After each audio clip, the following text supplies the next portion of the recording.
Hey guys, welcome back to the channel. This is story about what if Naruto is an average human in Highschool DxD Part 1. Before I start, please do support for more amazing content and comments for Part 2. Do consider to subscribe my channel and share my video to your friends and check out the description as well. Let's start the video.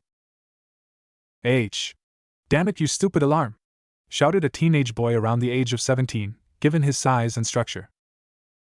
The teen in question had shoulder-length spiky blonde hair, cerulean blue eyes, and 6 distinct whisker marks upon his face. 3 on each side. As the teen went into the closet, he managed to slip on an orange t-shirt with a black blazer over the top.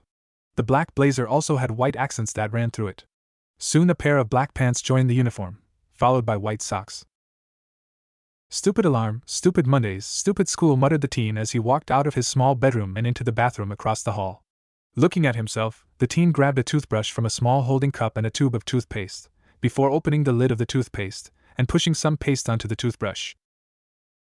Having a bit of water run on top of the toothbrush with paste, Naruto turned the tap off before he started to brush his teeth, making sure to straighten out some creases in his blazer with his free hand. Stupid blazer, stupid son, thought the man as he finished brushing his teeth. Grabbing a bottle of mouthwash, the man opened his mouth and placed some liquid in, before swishing the liquid through his mouth and spitting it out after a few moments. Soon, another liquid was in his mouth, tap water, and once again, the sound of swishing could be heard before a spit sound. Moving both hands onto the sink's ledges, the blond man gave out a sigh.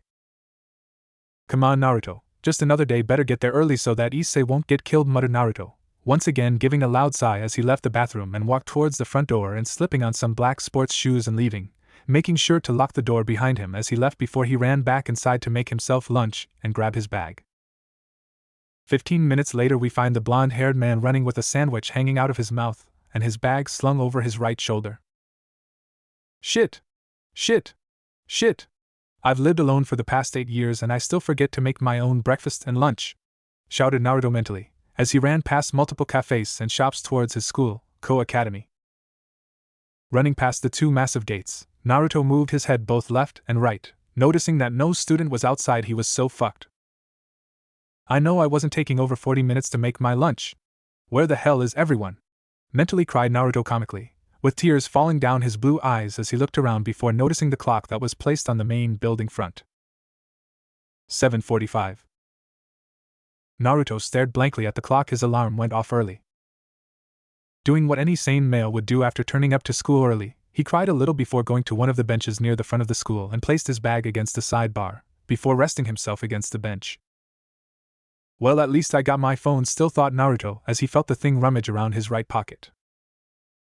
Moving his right hand towards his pocket, Naruto quickly slipped his hand in and grabbed his Samsung Galaxy 3 and turned it on.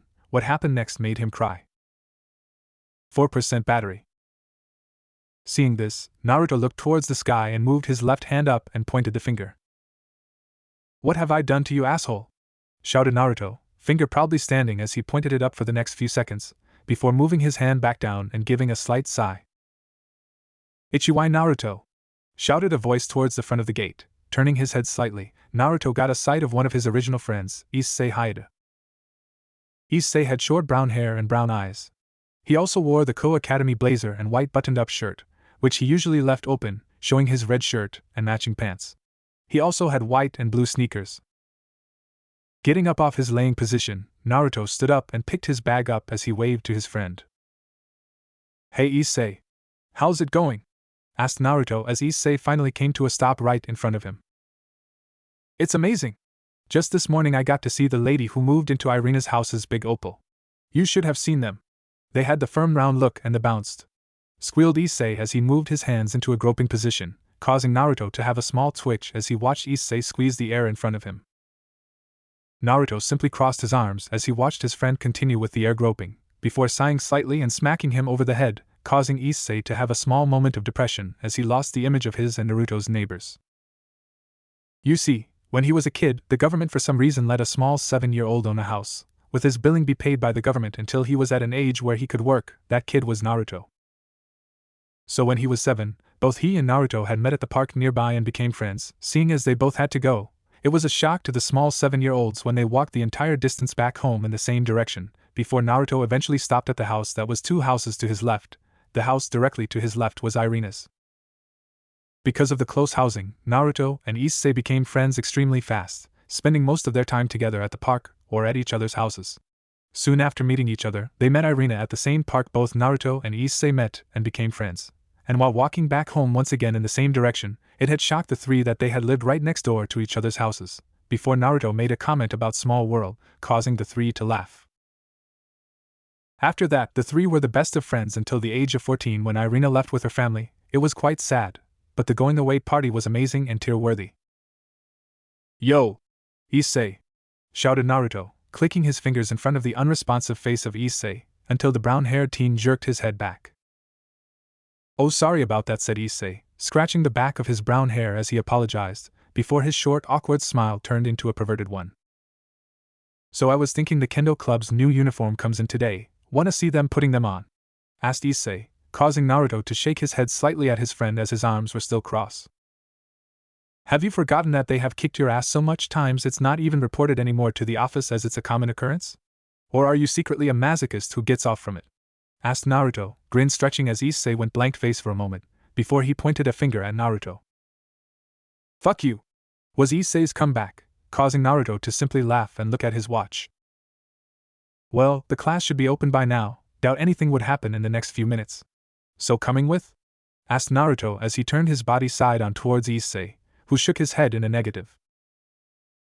"Nah, I'll wait for Matsuma and Motohama. I'll bet they will come with me to see the Kendo Club," said Issei, walking away from Naruto as he waited at the front of the gate, completely oblivious to the Kendo Club surrounding him in the bushes near the gate. Naruto simply grinned. "Okay then, be sure not to die when you try perv on the Kendo Club girls while changing," voiced out Naruto as he left the scene, already imagining the things that the Kendo Club would do to the titled perverted trio. 6 hours later. Thud. Thud. Thud. Thud. "Naruto-san, could you please stop doing that?" Thud. Thud. "Naruto-san, one more time and I'm going to make you sit outside." All was quiet for the next few moments. Thud. "That's it!" screamed the teacher as he moved towards Naruto's seat, intent to throw the kid out. However, the class laughed slightly as Naruto grabbed the hem of his shirt and shorts. Turning his head towards the incoming teacher, Naruto simply spoke in a bored tone. "I know the drill already," said Naruto as he walked towards the front of the room and stood right in front of the door, before tugging on his shirt and shorts slightly and jumping forward through the door. The class laughed slightly at Naruto's behavior, before their slight giggles and laughs turned into full-blown laughs as they heard a teacher from outside the door. "Naruto-san! You spilt my coffee!" shouted the woman behind the wall, only to hear Naruto speaking in an overdramatic tone. "I didn't spill your coffee spilled on me. Thus I hadn't spilt the coffee. It was the coffee itself that spilt itself. That's what the coffee god told me," finished Naruto, causing the students to snicker as they heard a "what the heck are you on about?" from the teacher before the sounds of heels clicking the floor got quieter as time went by. "RRINNNNG. Freedom!" came the shout from outside the room, soon followed by the rapid taps of shoes against the polished floor. The teacher just moved towards the open door before sticking his head out for a few seconds, before moving his head back inside and sitting at his table, his hands covering his forehead. "Naruto was always in class, understand, students? You're free to go," spoke the man as he slumped onto his desk with a small cry. Seeing this, the students rushed out of the door with their bags in hand before everyone fell to the floor laughing, unable to keep themselves up as they stared at numerous teachers' clothing was glued to the walls, along with the teachers themselves, who had seemed like they had no clue what had happened. Safe to say, the next few days those teachers never appeared for work. Naruto's house. Opening the door to enter his home, Naruto gave a loud ah as he took his shoes off and jumped onto his couch, making sure to fly over the coffee table in front of his couch. Landing comfortably, Naruto reached his right hand out towards his TV remote on the coffee table and turned it on. "Ah, it's good to relax," thought Naruto as he flicked through multiple channels, getting slightly disappointed from the lack of anything on. Standing up, Naruto slowly removed both his shirt and blazer, before he moved down the hall and chucked them into his laundry machine, soon followed by his socks and black pants, leaving Naruto in nothing but ramen boxers. Stretching his back a bit, Naruto walked into his room and chucked on a blue shirt before walking towards his kitchen, where he sat down to a bowl of ramen and basic stir-fry. Finishing his meal, Naruto placed both bowl and dish into the sink before he walked towards his coffee table and finishing his homework. Turning his head to look at the clock, Naruto noticed that it was nearly 10 p.m., and seeing as how he didn't want to lose any sleep, he decided to go to bed early, before hearing a slight tapping sound on his front door. Moving towards it, Naruto was given a small rectangular box before the delivery man left. Holding his new box, Naruto walked down his house's hallway, making sure to turn off all the lights before reaching his own room. Arriving to his own room, Naruto hopped onto his bed and opened the box up, showing a necklace with 2 magatamas already attached to it. One brown and one a chestnut color. Smiling slightly, Naruto unclipped the necklace and wrapped it around his neck, before clicking it back to place, before taking out a small magatama set that came with the original necklace and placed it in a drawer of his as he chucked the rest of the box into the light switch, which had turned the lights off, then into the trash bin underneath the light switch. Smiling a bit more, Naruto quickly got under his covers and slept. 6 days later. We currently find Naruto now having a small jog through the park he met Issei and Irina in. The reason for this? Just the adrenaline you could gain by the sound of your own heart pumping and the wind brushing past your face. The past week for Naruto was quite usual. He did well in tests, did his homework, did a few pranks, done a few odd jobs around town to gain some bit of income. The most interesting thing in the past week was Issei apparently getting a girlfriend on the previous Monday afternoon. Shrugging and breaking out of his thoughts, Naruto concentrated on his calmly beating heart, which shouldn't be normal as he was doing a full pelt sprint around the park, going faster each and every lap he completed. Finally coming to a stop after his 55th lap, Naruto moved to a bench next to the fountain, making sure to relax a bit after his run. Before Naruto heard something not too far away from him that worried him. "Will you die for me, Issei?" Turning his head slightly, Naruto caught sight of Issei and his current/apparent girlfriend. Before widening his eyes as the girl's cloths broke off her and changed into something that someone into BDSM would enjoy. However, it wasn't that what made him widen his eyes, well, not entirely. But what did take his eyes was the glowing spear held within the girl's hand. Pushing himself off the bench, Naruto ran towards his friend, his body on complete autodrive as he saw flashes of what looked like a child standing over him with multiple needles pierced through him. Before he realized what he was doing, Naruto had pushed Issei out of the way, causing the original spear the woman created to miss entirely. Falling over in a roll, due to the force he used to move Issei, Naruto quickly came to a stop on his back, before standing up and looking towards Issei, who was laying on his belly in a shocked state. Snapping his eyes towards the lady, Naruto could only widen his own blue eyes for a second as another pink spear dug itself right through his stomach. Naruto soon felt blood well up in his throat, attempting to force its way up his throat and out of his mouth, something Issei noticed when he came out of his shocked state. "And Naruto!" shouted Issei, getting up off the ground as he went towards his friend, who only looked at him in a hurry. Seeing the look confused Issei for a moment, before feeling his friend, who had a spear right through his stomach, pulled him towards the ground, causing Issei to narrowly miss a pink spear to the brain. Naruto looked at Issei with sad eyes that shouldn't be there in a 17-year-old's eyes. The reason for this? Dreams kept playing through his mind in slight bits and pieces. Gripping the spear in his gut, Naruto ripped his hands away from the pink spear, already feeling the phantom pains that warned him of what would happen if he did attempt to move it. Naruto moved his eyes towards the woman that had nearly killed both Issei and him. The first thing he could tell was that she was smirking at the two of them, for whatever reason. The second thing was the slight twitch on her forehead, mostly for taking longer than had been expected. Naruto was soon cut off from the woman's voice, which seemed very mature. "Well, Issei-kun, it seems that you have a friend here to save you. Too bad I will now have to kill him as well. You know the old saying, no witnesses," finished the woman, her smirk turning into a very large grin as multiple spears formed around her, causing Naruto to stand and grab Issei, ignoring the feeling of a massive spear stabbed right through you. Moving Issei and himself behind a tree, Naruto quickly looked over Issei's shoulder and saw which part of the park he was around. There was no way out without a sacrifice. As Issei watched spear after spear be sent sailing towards them and their tree, he felt himself succumb to depression before feeling his friend's hand on his shoulder. "Issei, run, this chick ain't right, okay?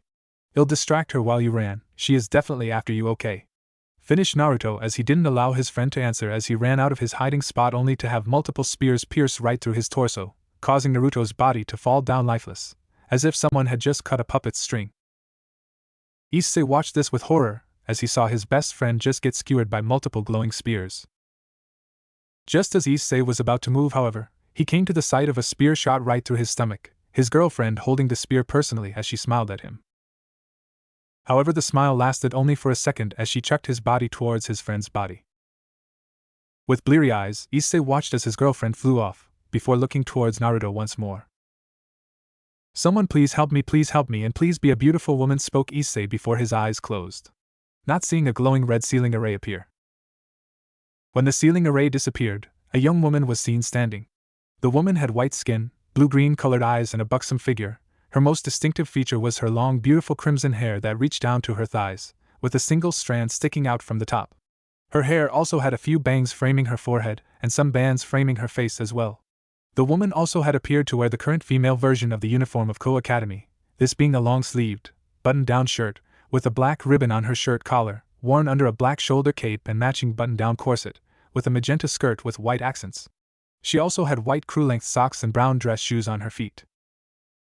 When Rias arrived, she had expected to see Issei laying near dead, so that wasn't much of a shock to her. However, what she hadn't expected was the prankster of Ko also lying dead, with wounds that could only be caused by either an angel or fallen angel, spread out through his entire torso.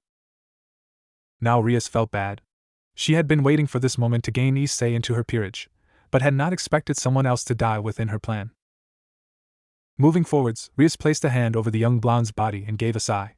She hadn't felt anything worth reviving him for.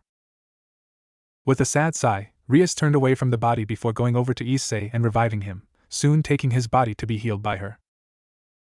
Back at the park, Naruto found himself floating in pure darkness. "Is this death?" asked Naruto to himself, his voice echoing throughout the darkness. Naruto then felt something wet go down his cheek as he looked at the endless void. "Was I not good enough to go anywhere? Did I not deserve a place in heaven?" asked Naruto to himself, still gazing out to the infinite darkness that surrounded him. "Is the life I held not well enough?" muttered out Naruto once more before the darkness flashed white, before finally breaking up into webs, each gap between the webs showing a scene. A scene of a blonde-haired child being orchestrated from everyone. A child growing and making bonds. A child going through the pain of losing people close to him.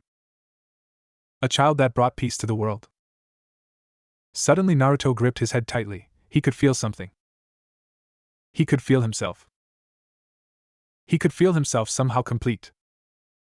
Soon the images disappeared. Instead, a blue, gold, and red orb of a flame-like substance glowed a few meters in front of him. "Remember." Naruto moved forward towards the orb. "Remember. I will bring peace to the world. If there is such a thing as peace, I will find a way to reach it," spoke one of the images of a blonde-haired teen as he talked to a man with short red hair. "Remember. I will bring peace to the world. I will break the cycle of hatred," shouted a slightly older blonde teen as he battled a man in a mask. "Remember." Naruto's hand was now only a few centimeters away from the orb. "Remember our Nindo." Naruto's eyes snapped open as he shoved his hand forward, the orb shattering, releasing a massive storm of energy around him, before the energy entered him. "Remember our Nindo. Remember our comrades. Remember our senseis. Remember our friends." Suddenly the slight voice in the back of his head went quiet before he already knew what to finish the sentence with. "Remember who Naruto Uzumaki is!" screamed Naruto, exploding in a massive maelstrom of energy.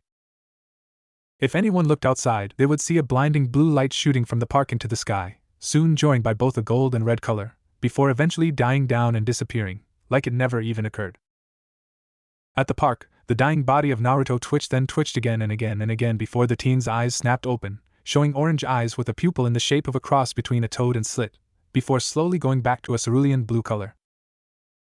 "Naruto Uzumaki," murmured Naruto, moving a hand up towards the shining stars. "If there is a thing such as peace," muttered Naruto once more as he pushed himself up slightly, his body already healing the once numerous holes in his torso. "Then I will attain it," shouted Naruto as he clenched his fist tightly, before getting himself up and walking away, back to him home. "I'll wait another day, another headache," mumbled Naruto as he pushed his covers off him, showing his boxer-clad body with his Magatama necklace as he flung his legs off the edge of his bed and onto the brown wooden floor, before pushing himself up onto his feet and walking towards his bathroom. Opening his bathroom door up, Naruto's half-awake eyes traveled towards his toothbrush cup and towards his toothpaste on the other end, before giving a sigh as he reached for his toothbrush and toothpaste, before grabbing both in his hands. Raising his right hand up slightly, Naruto unscrewed the toothpaste lid and squished some paste onto his toothbrush, before laying down the open toothpaste. Moving his now free hand, Naruto moved his hand towards the tap, before feeling a cool feeling go over his palm. Feeling this, Naruto moved his toothbrush under the sink for a second before he placed it in his mouth. His toothbrush was dry. Didn't he turn his tap on? Looking down, Naruto stared at his hand that now had a small bit of condensed water slightly floating on top of his palm for a few moments, before his eyes snapped open as he threw his hand away from him towards the bathroom mirror. For some reason, Naruto spoke a few words as he flung his hand away from him. Water style, water gun. Naruto widened his eyes further when the small condensed pile of water became a geyser of water as it traveled towards his mirror, which shattered near instantly from the force of the water blast. Naruto quickly placed his toothbrush in his mouth before he covered his right hand, stopping the random blast of water near instantly. When the water blast ended, Naruto walked backwards until his back hit the wall, just plainly staring at his hand. What the started Naruto, before a flash of memories attacked his head, causing him to have a slight headache.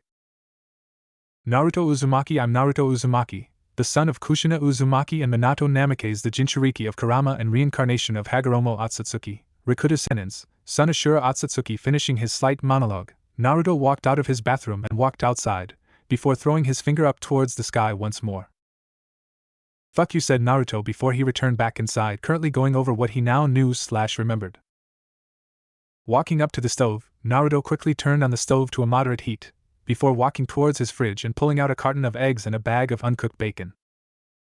Walking back to the stove, Naruto began to make his breakfast, adding the odd spice to his eggs as they cooked. Naruto sighed once more as he watched his bacon and eggs cook on two different pans, both with a different heat level. Okay Naruto, what do you remember about yesterday? Actually I remember it all, spoke Naruto to himself, before narrowing his eyes slightly as he remembered a certain little even before he completely blacked out. What was it again? Oh right, one of the big sisters of Ko popped out of a seal and revived Issei while leaving him for dead. I've been there and done that apparently, muttered Naruto as he reviewed some of his memories from his past life showing the similar event multiple times. Finishing his breakfast, Naruto grabbed a plate from a cupboard and placed it near the stove. Before picking up both pans that held his breakfast, he then tilted them slightly, watching as both eggs and bacon fell of the non-stick frying pan and onto the single plate, before moving towards the sink where he placed his pans. Grabbing his plate and some utensils, Naruto sat down onto his table and began eating, his mind thinking of all the things he needed to do today. Guess he wasn't going to school. Okay, first up, how much chakra do I have and what control I have over it, thought Naruto as he wanted to get a base where his chakra levels were. Placing his fork down, Naruto closed his eyes and breathed out slightly for a few minutes, before he opened his eyes slowly in a calm fashion that showed a calculating thought behind them. Okay, seems I got as much chakra as I had after beating Nagato. However, my control is back to being nothing. Oh, the chakra control exercises I'm going to have to do. At least my chakra feels easier to control though, probably due to me having Hagoromo's chakra and, in turn, Ashura's. There's also the fact that Kurama isn't there to battle against my chakra anymore like he did before the war, muttered Naruto as he tapped his chin in thought. I wonder how the furry bastard is back wherever he is. Damn, I miss the big guy, said Naruto in a sigh, imagining where Kurama could be as he had no clue how this had happened. Him being reincarnated in a more advanced world, that is. Grabbing his now empty plate, Naruto quickly placed it in the sink before heading towards his bedroom closet. Okay, so I also noticed my body is quite different as well. It seems like my Uzumaki vitality was strengthened, if the fact that I could do 50 or so full sprint laps around a decently sized park said anything. But I have no idea about my combat capability, but I can easily tell that I don't have any muscle memory anymore. Damn it. I have to do taijutsu training again, shouted Naruto near the end as he threw on an orange t-shirt with black cargo pants and matching black shoes. Looking into the full-length mirror in the closet, Naruto grinned to himself as he slammed a closed fist into an open one. Okay. Time to get back into shape, shouted Naruto as he moved to the front of his house, checking through the peephole to make sure there was no one around. Seeing this, Naruto quickly opened the door and locked it, before once again checking both sides before he overloaded Churka into his legs as he jumped up, causing him to jump over quite a bit of houses as he went towards the forest that surrounds Ko. A few minutes later, we find Naruto landing in the massive forest full of trees with a soft thump. Looking around the large clearing, Naruto gave a smirk as he moved his hands up into a T formation. Kagebushin no Jutsu. Poof! Soon the clearing was filled with 500 Narutos, each ready with determined expressions as they looked towards their creator. Looking over the large swarm of clones, Naruto gave a thumbs up towards them. Okay guys, you already know what's going on, so split into groups of 50. First group do tree walking, second group do water walking. Even if it seems impossible because of our current control, at least get the feeling of how it works into our head. Group 3, I want you to split up into groups of 10. Then the groups of 10, I want you to work on the first phase of elemental manipulation. Same thing with water walking, even if it doesn't work, make sure to get a feel to it. Group 4 will be relearning the stances for the frog kata. Even though we can't access senjutsu because of our control, we should be able to implement the frog kata style into our muscle memory. Group 5, using the understanding of chakra old man Hagoromo gave us, learn Fuinjutsu. However, make sure to learn how to make and play seals through physical contact. It is the most effective after all. Group 6, I want to practice sparring against each other, get our reflexes and hand-eye coordination back. While you're doing this, I'm going to condition our body, understood? Asked Naruto, getting a nod from each of his clones as they walked away from their position in the clearing, spreading out so that they could complete their objective for the day. 8 hours later. Ha ha ha ha, okay, that's good enough ha for ha today, spoke Naruto as he sat against a tree, his cloths now soaked in his sweat just as he finished his final workout. Looking towards the forest, Naruto raised his hands up to form a single hand sign, and soon felt his clones' memories return to him as he sat and waited. He watched through the multiple perspectives of his tree-climbing chakra control clones and how a good chunk died from overloading their steps before being sent crashing against other trees, causing the tree-climbing clones to continuously recreate clones through the entire process. But it did seem like they had completed the tree-climbing exercise by the end of it.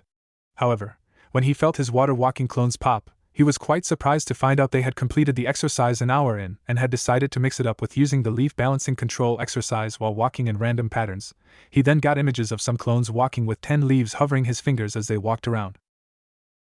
He then got images from his elemental clones showing a slightly cut leaf, slightly burnt leaf, a moist leaf, slightly crinkled leaf, and a dusty leaf. Showing some progress in the elemental manipulation part, mostly in wind as it was his original element. His frog kata was probably the best thing his clones had finished, as he could feel the muscle memory of the style get back into his system at a decently fast pace. The only group that had the most difficulty was the Fuinjutsu group, who had only managed to create basic seals through physical contact, which was amazing in its own right. Standing up, Naruto began to walk towards his home, his body already recovering his stamina as he felt his feet crunch against the grass until he happened to walk into something that made him have a sweat drop at the back of his head. Looking forward, Naruto saw Issei standing across from a guy with black wings like the chick that had killed both him and Issei. Seeing the man prepare to throw another spear towards Issei, Naruto acted, dashing forwards. Naruto sent a flying head kick towards the man's head, causing the fallen angel to be sent crashing against the ground. Landing on the ground in a crouch, Naruto turned his head towards Issei with a slight wave. Yo Issei! How's it going? Asked Naruto in a calm tone, causing Issei to widen his eyes as he looked towards his friend. Shakily raising a finger up, Issei started to walk backwards in fear. And na Naruto bu but I thought you died, muttered Issei, his body shaking slightly at seeing his friend alive and kicking, something Naruto chuckled at. Yeah, I did, so did you? But Rias revived you somehow and left me for dead, but I gotta say that it was a good thing she did. If she hadn't, I might not have found who I am. Spoke Naruto, moving his head towards the fallen angel who was now standing up. Before the man had a chance to start, Naruto once again appeared right next to him and sent a heel kick to his chin, sending the man far away at breakneck speeds. Watching as the body soon disappeared in a star shape, Naruto gave a small whistle before walking up to Issei, who was frozen shocked. Seeing his friend shocked and frozen, Naruto went on to clicking his fingers in front of Issei's face. The next few minutes of clicking finally irritated Naruto enough, so deciding to get Issei's attention another way, he grinned. Sexy jutsu. Poof. The next few seconds shown Issei flying head first into a tree with a bloody nose and swirls replacing his eyes. Chuckling to himself, Naruto returned back to normal and grabbed Issei by the hem of his shirt, all the while laughing at his friend's face slightly. Seeing Issei finally come out of his mid-shock face, Naruto dropped his friend on his ass once again. So Issei, how's it being revived and all? Asked Naruto, his arms crossed as he looked at Issei, who had blinked slightly. Wait, you're serious? I thought that was a dream. I mean, everyone at school forgot Yuma, so I thought it was a dream, spoke Issei, looking at the sky as he did so, before feeling Naruto's finger poke at his head. Not all real, still remember what the stabs felt like, not very nice if I gotta say, said Naruto, chuckling for a moment, before he narrowed his eyes slightly as he looked to the trees that were behind Issei's back. Seeing Issei going to speak, Naruto held his hand up. Issei, before you say anything, I gotta go. Don't worry, I'll explain to you what happened to me at school tomorrow, okay buddy? I'll even peek with you if you want, said Naruto as he walked away, causing Issei to widen his eyes slightly, before a grin stretched onto his face. But before Issei could reply, he felt a hand on his shoulder. Turning around, Issei found himself staring at one of the big sisters. Wait a minute, the other big sister was behind her. With Naruto. Sigh, what am I supposed to do now, muttered Naruto as he walked around his living room, boredom easily distinguished through his body language. Looking at his clock once again, Naruto noticed that it hadn't even went past 7, meaning he had plenty of time left on his hands. Ah, fuck it, I'm sure a bit more Fuinjutsu practice wouldn't kill me, mumbled Naruto to himself as he raised his hands into a T shape and summoned 4 other clones. For the next few hours, we find all the Narutos seated at different places across the house, using all they knew about chakra to have a base to create Fuinjutsu. Soon, it was finally 10 p.m. Placing down his pen and paper, Naruto dispelled his clones before walking towards his room, chucking his clothing all over the place as he couldn't be bothered putting them in the laundry on his way to bed. Jumping onto his bed, and felt himself bounce slightly before coming back down into his comfy mattress before shutting his eyes. Wonder what's going to happen tomorrow, mumbled Naruto to himself, going into a deep sleep. Shit! Shouted a blonde-haired man as he leaped from roof to roof, completely missing an odd look of shock a few people hold on their faces when they looked towards his location. Naruto couldn't care less who saw him, he only had 5 minutes to be seated or he would have detention, and the blonde sure as hell wasn't going to be stuck after school for an hour or 2, that's for sure. Looking forwards, Naruto narrowed his blue eyes as he saw Koa Academy only a few blocks away from the position he was in. Pumping some chakra into his legs, Naruto leaped further than his previous jumps, covering a good chunk of the distance in that single leap. Keeping his eyes focused on the school, which he was about to enter via landing, Naruto's eyes went towards the clock once more, confirming his worries. 8:44. He only had a single minute. Landing, Naruto quickly pushed off the ground, sending some sand into the air as he flashed around the school, hurrying to his homeroom. Getting into the hallway, Naruto narrowed his eyes as he saw the homeroom teacher shutting the door. Dashing forwards once more, Naruto dived towards the door, barely getting his entire body through the door as he flew through the narrowed opening. However, due to the chakra-enhanced dive, he had overshot the original landing location, that being the floor, and instead crashed into one of the older students there. And that older student happened to be the president of the student council, Sona Citri. Crap. Shit!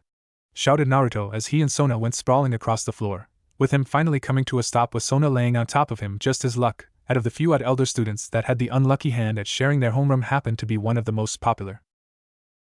Laying on the ground a few moments, Naruto shook his head slightly to get the ramen bowls out of his head, before looking onto his chest to see Sona's head looking up at him slightly, glare in place as she sent him a pointed look. Let go of my ass, said the student council president clearly, causing most of the students to look towards Sona's ass and blinked for a moment when they noticed that Naruto's hand was laid against it. For Naruto, he had no clue what she was on about, before he felt something beneath his right hand. Not making the connection of what it was, Naruto gave an experimental squeeze and widened his eyes in horror. That horror increased when a sound came from Sona's mouth. Ah, moaned the president of the student council. Shit. Naruto sent his eyes all around the classroom and started to sweat slightly at the looks everyone was sending towards him. Even if he was a badass godlike ninja, he was sure as hell not going to be able to fight back unless he exposed himself as being special, and seeing how Sona seems to have a similar feeling to Ryusuya, no chance. Quickly lifting both himself and Sona up, he quickly placed the frozen Sona in her seat, before edging towards the front right desk, right next to the door. Seeing that his class was slowly starting to cool down, he began the daily morning news. Okay class, will student. 2.5 hours later. We now find Naruto walking down the stairs towards the entrance of the academy with his hands in his pockets. Walking down the stairs, Naruto moved his head around slightly, looking at the perfectly cut grass, bushes and trees as he walked around to the back of the academy towards his regular relaxing spot. Removing his bag from his back, Naruto sent the small blue and white bag towards the tree's base, before following suit and laying against his bag. Moving his head up to look towards the blue cloudy sky, Naruto sent out a soft sigh. That incident with Sona seriously wasn't the smartest thing to do, but at least it wasn't my entire fault. But the way she feels is similar to what Aura Rias gave out when she took Issei away to be healed. Are they connected somehow? Or do they just share the same abilities like the chick and dude with black wings? This is too much of a headache, thought Naruto with a slight pout. His facial expression stayed in its relaxed state. For the next few minutes, Naruto simply sat there enjoying the silence, before he threw his head forwards with his eyes opened. Looking towards the pathway that led towards the front of the school, Naruto quickly made sure that there wasn't anyone in seeing and hearing range, before rising his hands up into a T shape. Kagebushin no Jutsu. Soon the sounds of multiple poofs ran through the clearing, soon showing around 200 separate clones all lined up and ready for orders. Okay, first I want you all to split into two groups. First group will focus on seals again. However, I want you guys to more specifically focus on creating a gravity seal, but only a small part of you, while the rest continues with the understanding of Fuinjutsu. The other 100 I want to have you guys relearn the Rasengan, but this time with only one hand, as currently we are at a slightly higher chakra supply level from when we battled Nagato, and about a low chunin in chakra control. And since the Rasengan is both shape manipulation and control, it will also give the added bonus of giving us better chakra control. Understand? Asked Naruto, getting a nod from all the clones before they disappeared.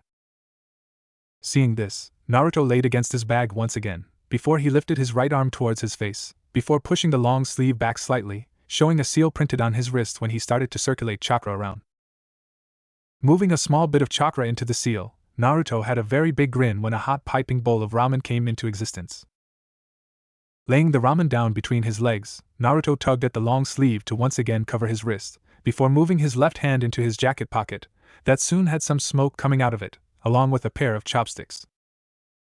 Picking the ramen bowl with his right hand, Naruto separated the chopsticks with skill that only masters of chopsticks could do, before he started to inhale his ramen at a faster rate than he had before, past and present life. Finishing his ramen, Naruto placed the bowl down and let out a satisfied sigh. "Our ramen, there will never be anything better than you," muttered Naruto as he sealed his now empty bowl into his left wrist. "Well, the way you ate it would implement that it was good," spoke a voice to his right.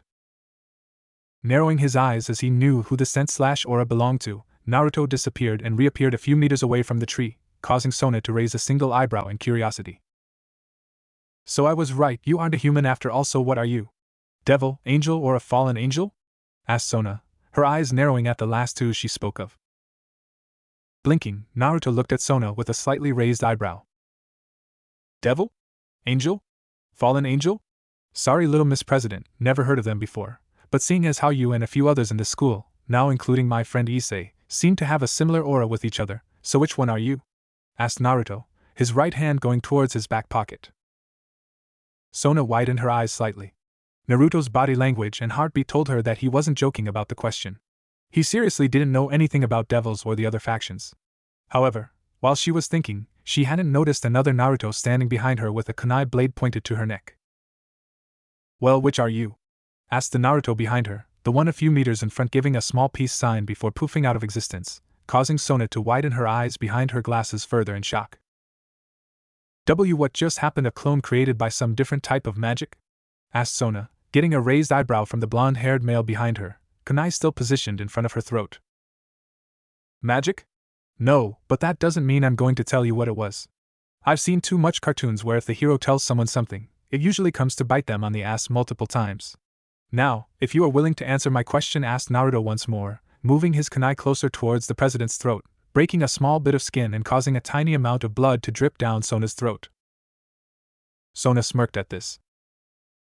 "So it seems that the off-topic tactic didn't work now, did it? Fine then, I'm a devil," Sona replied, her devil wings sprouting behind her to help her claim. Seeing this, Naruto blinked for a second, before disappearing and reappearing at the base of his tree once more. "Okay, cool, you answered my question, so you can go now," said Naruto as he once again laid against his tree, slightly shocking Sona at his attitude. Did he forget that he was attempting to threaten her? However, Sona was cut off from her thoughts when Naruto added a bit more to his previous statement. Oh yeah, you also might want to get your devil friends that were chilling in the trees around us. They should still be at their original positions, only stripped, painted orange and tied up, said Naruto as he heard the bell for recess to end. Standing up from his relatively short lay down, Naruto patted down his pants before he grabbed his bag and left, leaving a shocked Sona in the small, out-of-the-way, grass plain. 2 hours later. Seeing as how it was now lunch, Naruto quickly escaped his classroom and dashed towards the front of the school. He could already feel the freedom getting closer as he ran towards the open doors of Koa Academy's front doors. Will Naruto please move to the student council room in the request of Sona Citri and Rias Gremory? Asked a voice over the PA, causing Naruto to narrow his eyes slightly before sighing. Looking towards the open front doors of Koa Academy, Naruto walked back into the school with a depressed air and cloud over him, causing many of the females and males to both giggle and laugh as they left for their lunch break. Trudging along, Naruto watched as the final student went past him, before his depressed air disappeared and an air that screamed ninja god appeared around him as he walked towards the student council's personal room, his chakra moving around his body ready to react to anything as soon as he walked into the student council's room. Finally finishing his walk, Naruto stared at the bold letters that spelt out student council before sending a hand out towards the doorknob. Gripping the doorknob with his right hand, Naruto twisted it open, making sure he counted the amount of signatures he felt in the room, before he opened the door and walked in, watching as both Sona's group and Rias's group stopped talking as he walked in. However, he was pleasantly surprised to see that Issei had been invited. Yo! Issei! How's it going? Asked Naruto, his foxy grin spread across his face as he looked towards his friend who smiled back and ran up towards him. Wrapping Naruto in a one-armed hug, Issei started to speak, the joyous tone easily found and noticed.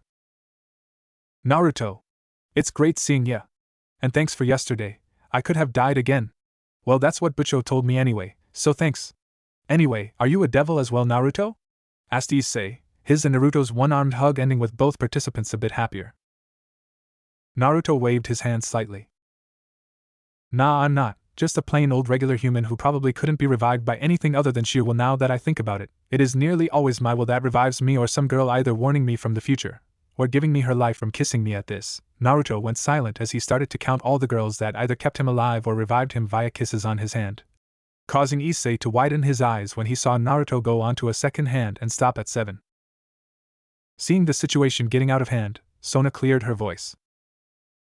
Naruto-san, would you please focus on what we are going to tell you?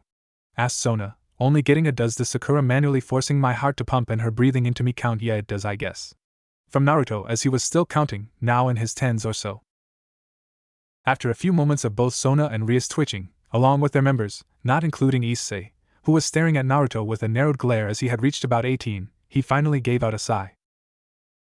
Yep, 18 times. What were you guys on about before? I forgot, said Naruto, confusion on his face as he looked between both Sona and Rias.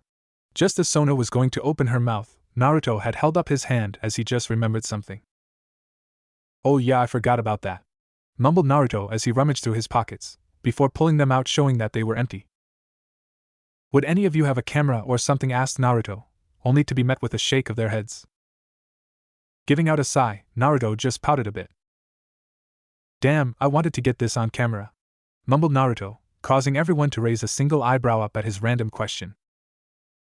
Oh damn, oh well, seems like my phone will have to do. Anyway, say cheese, said Naruto as he walked towards the group with a grin, before he spontaneously exploded and sent orange paint out in every direction, causing everyone within the room to be painted bright orange. Click. Click. Click. The sounds of multiple camera shots could be heard, but before anyone could find out where the camera shots were coming from, they stopped. Sona moved her glasses in anger. That blonde-haired bastard not only grouped her ass, but had also beat her peerage within the span of 2 hours, before now coloring her in bright orange.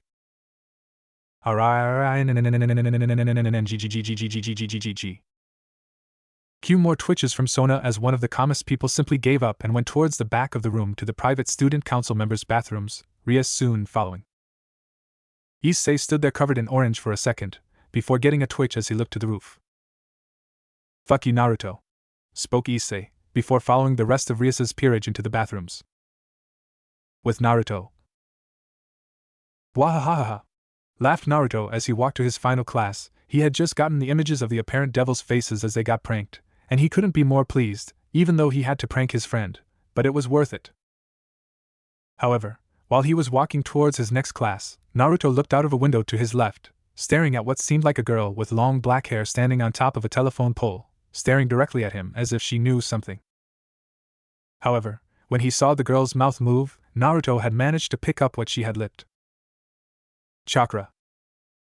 After saying that single word, the girl seemed to disappear like she wasn't even there in the first place. Shrugging it off and placing it in his remember to search file in his head, Naruto went to the toilets, before summoning a Kaigebushin to take his place, making sure to have the clone have enough chakra to survive a few hits just to make sure it doesn't pop while he went home.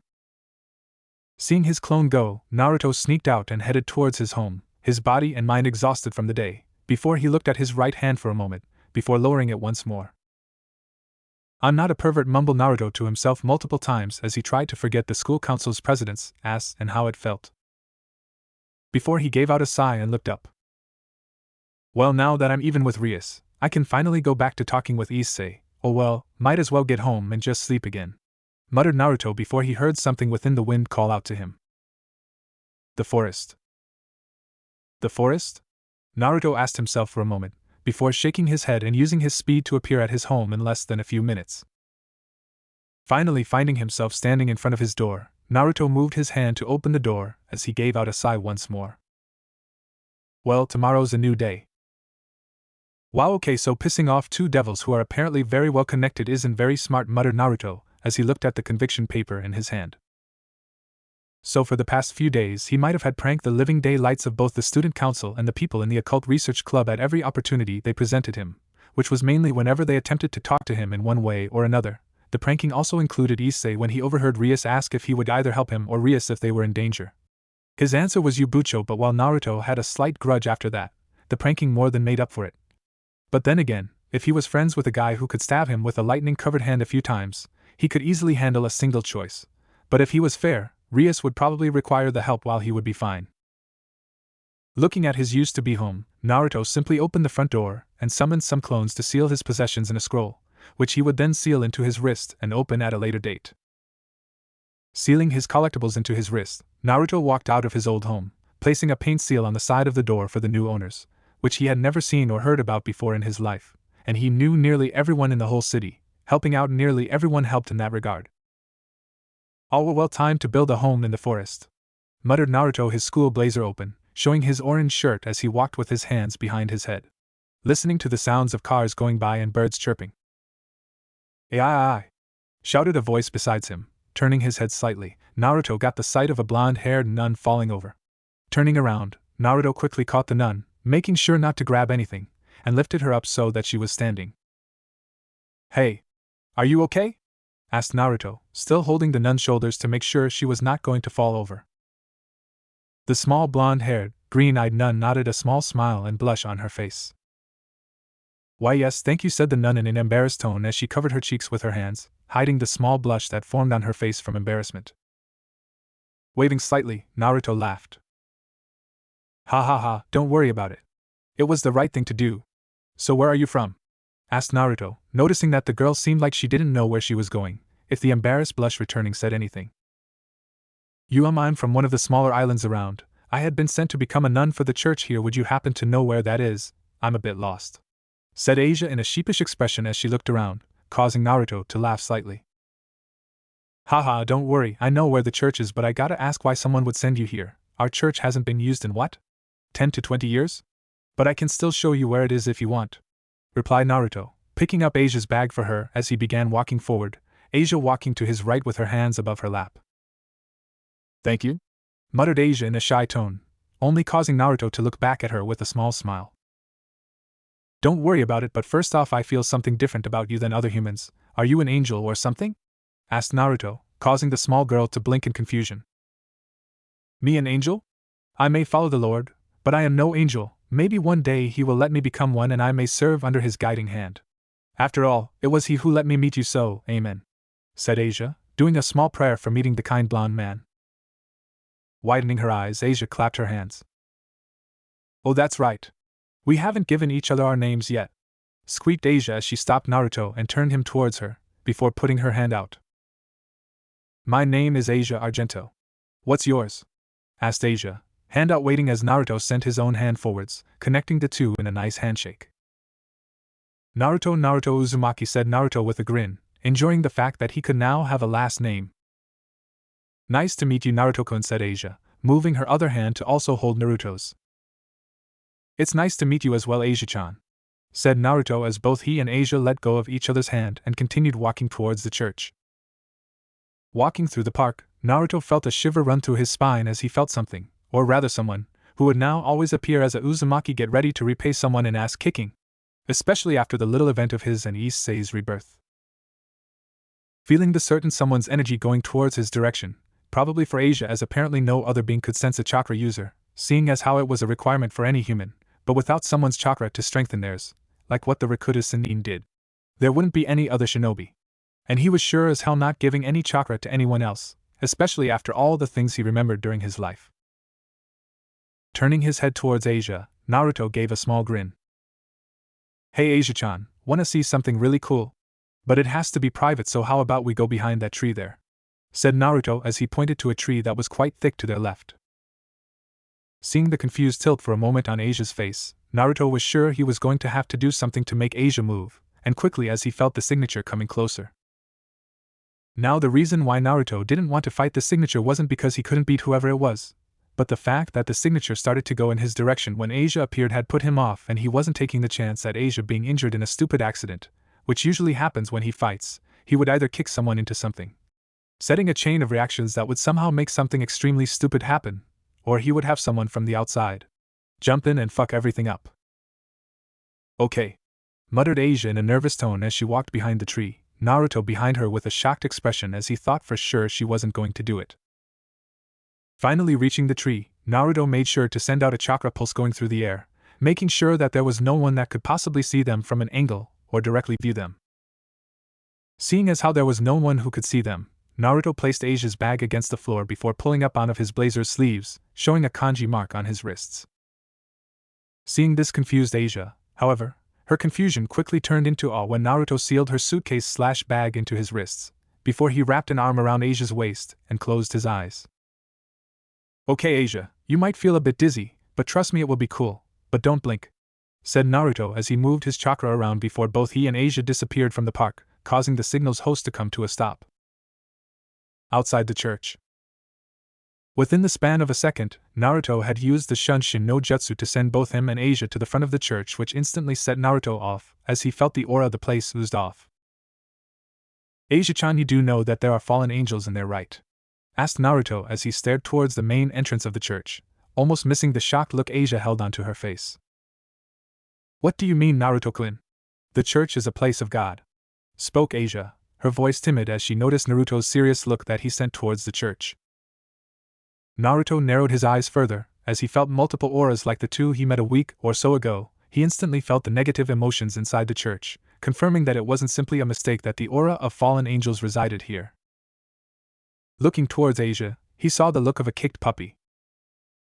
Moving a free hand up to his forehead, Naruto sighed. Fine, we will go in, but I don't like this place. It isn't a typical church, so if anything so much as proves that this place isn't what it appears, I'm going to take us out of there, okay? Said Naruto as he moved forward towards the door, which he then pushed in, causing the sound of something old being moved for the first time to screech out, causing Naruto to twitch as his hearing got the sound of the screech at a higher frequency than Asia, who looked uncomfortable at the screech. Well, it seems the blonde boy has just brought our newest member, muttered a voice that rang through the church, causing Naruto to narrow his eyes as he moved Asia closer towards him, making the small nun give a slight sigh in relief as the voice continued to speak. Oh, I remember you, you're the one who kicked me when I was going to kill that devil. I really should repay you for that, spoke the voice one more, before Naruto grabbed Asia and jumped to the right, avoiding a man flying past his original spot with a blue spear held in his hands. Ho-oh! Seems that this one has some actual skill and not just luck, spoke the man now coming into view. Looking at him, Naruto could only describe him as a middle-aged man with short black hair and dark blue eyes. He also wore what detectives would wear in an old TV show, with a trench coat and long pants with black classy shoes and a black fedora. Naruto simply crossed his arms, making sure to glue Asia to his back slightly as he felt 2 other fallen angel signatures going around towards his back, and that wasn't counting the hundreds of signatures that he felt under the church moving around slowly. This coming from the guy I kicked twice in the span of what? 20 seconds? Asked Naruto, his eyes glued to the man in front of him, who began to laugh. Oh, I was just not ready, but now since I get this chance, how about I show you how weak you are, human? Spoke the man as he dashed forward only to widen his eyes as in a split second both Naruto and Asia disappeared and reappeared at the front of the church. Turning his head slightly towards Asia, Naruto placed his hands in a cross formation. Kagebushin no Jutsu.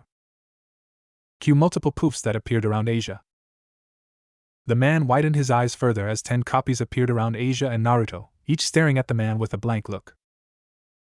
Turning his head to one of his clones, Naruto voiced out his order.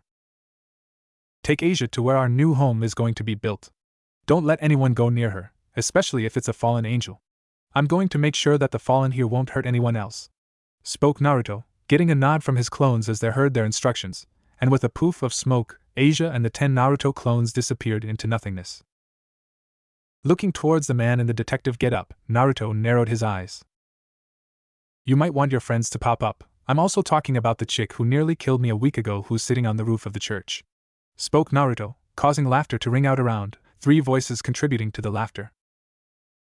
My, if it isn't Issei's little friend who I was sure died in my attack, oh well, at least now I can truly cherish your death. However, for surviving our last meeting I will grace you with my name is Rainier.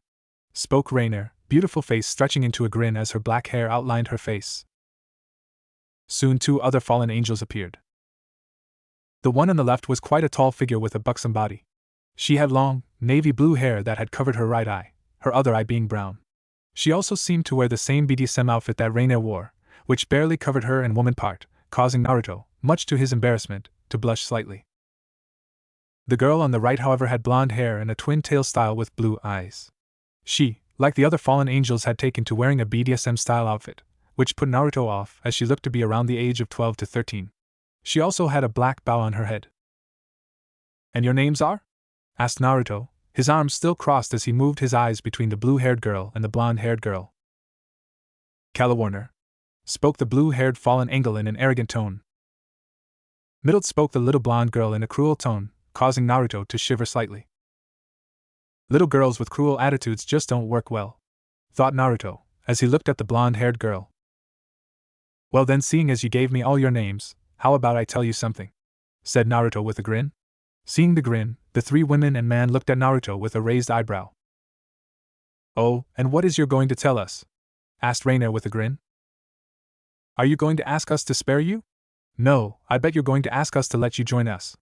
Spoke Rainier with a grin, which instantly turned into an annoyed expression when Naruto shook his head in a joyous negative. Nope. I was just going to say, began Naruto, only to extend his grin when the church floor caved in, making Naruto drop to where the extra chakra signatures were, and showing them unconscious under seals, all tucked neatly in a corner with people stacked either against or on top of each other. When the fallen angels saw this, they sent their eyes towards Naruto, who held the peace sign. How did you do this? Shouted Middlet as she viewed the 100+ exorcists unconscious in the corner. At this, Naruto grinned towards them. Secret, muttered Naruto in a whisper, making sure the fallen had heard him. Finally getting towards the end of his patience, the man in the coat dashed towards him, aiming to slice Naruto in half with the glowing light blade, only for Naruto to duck slightly and slam a fist into the flying fallen angel, causing the man to continue flying past Naruto before falling into a roll while clutching onto his stomach.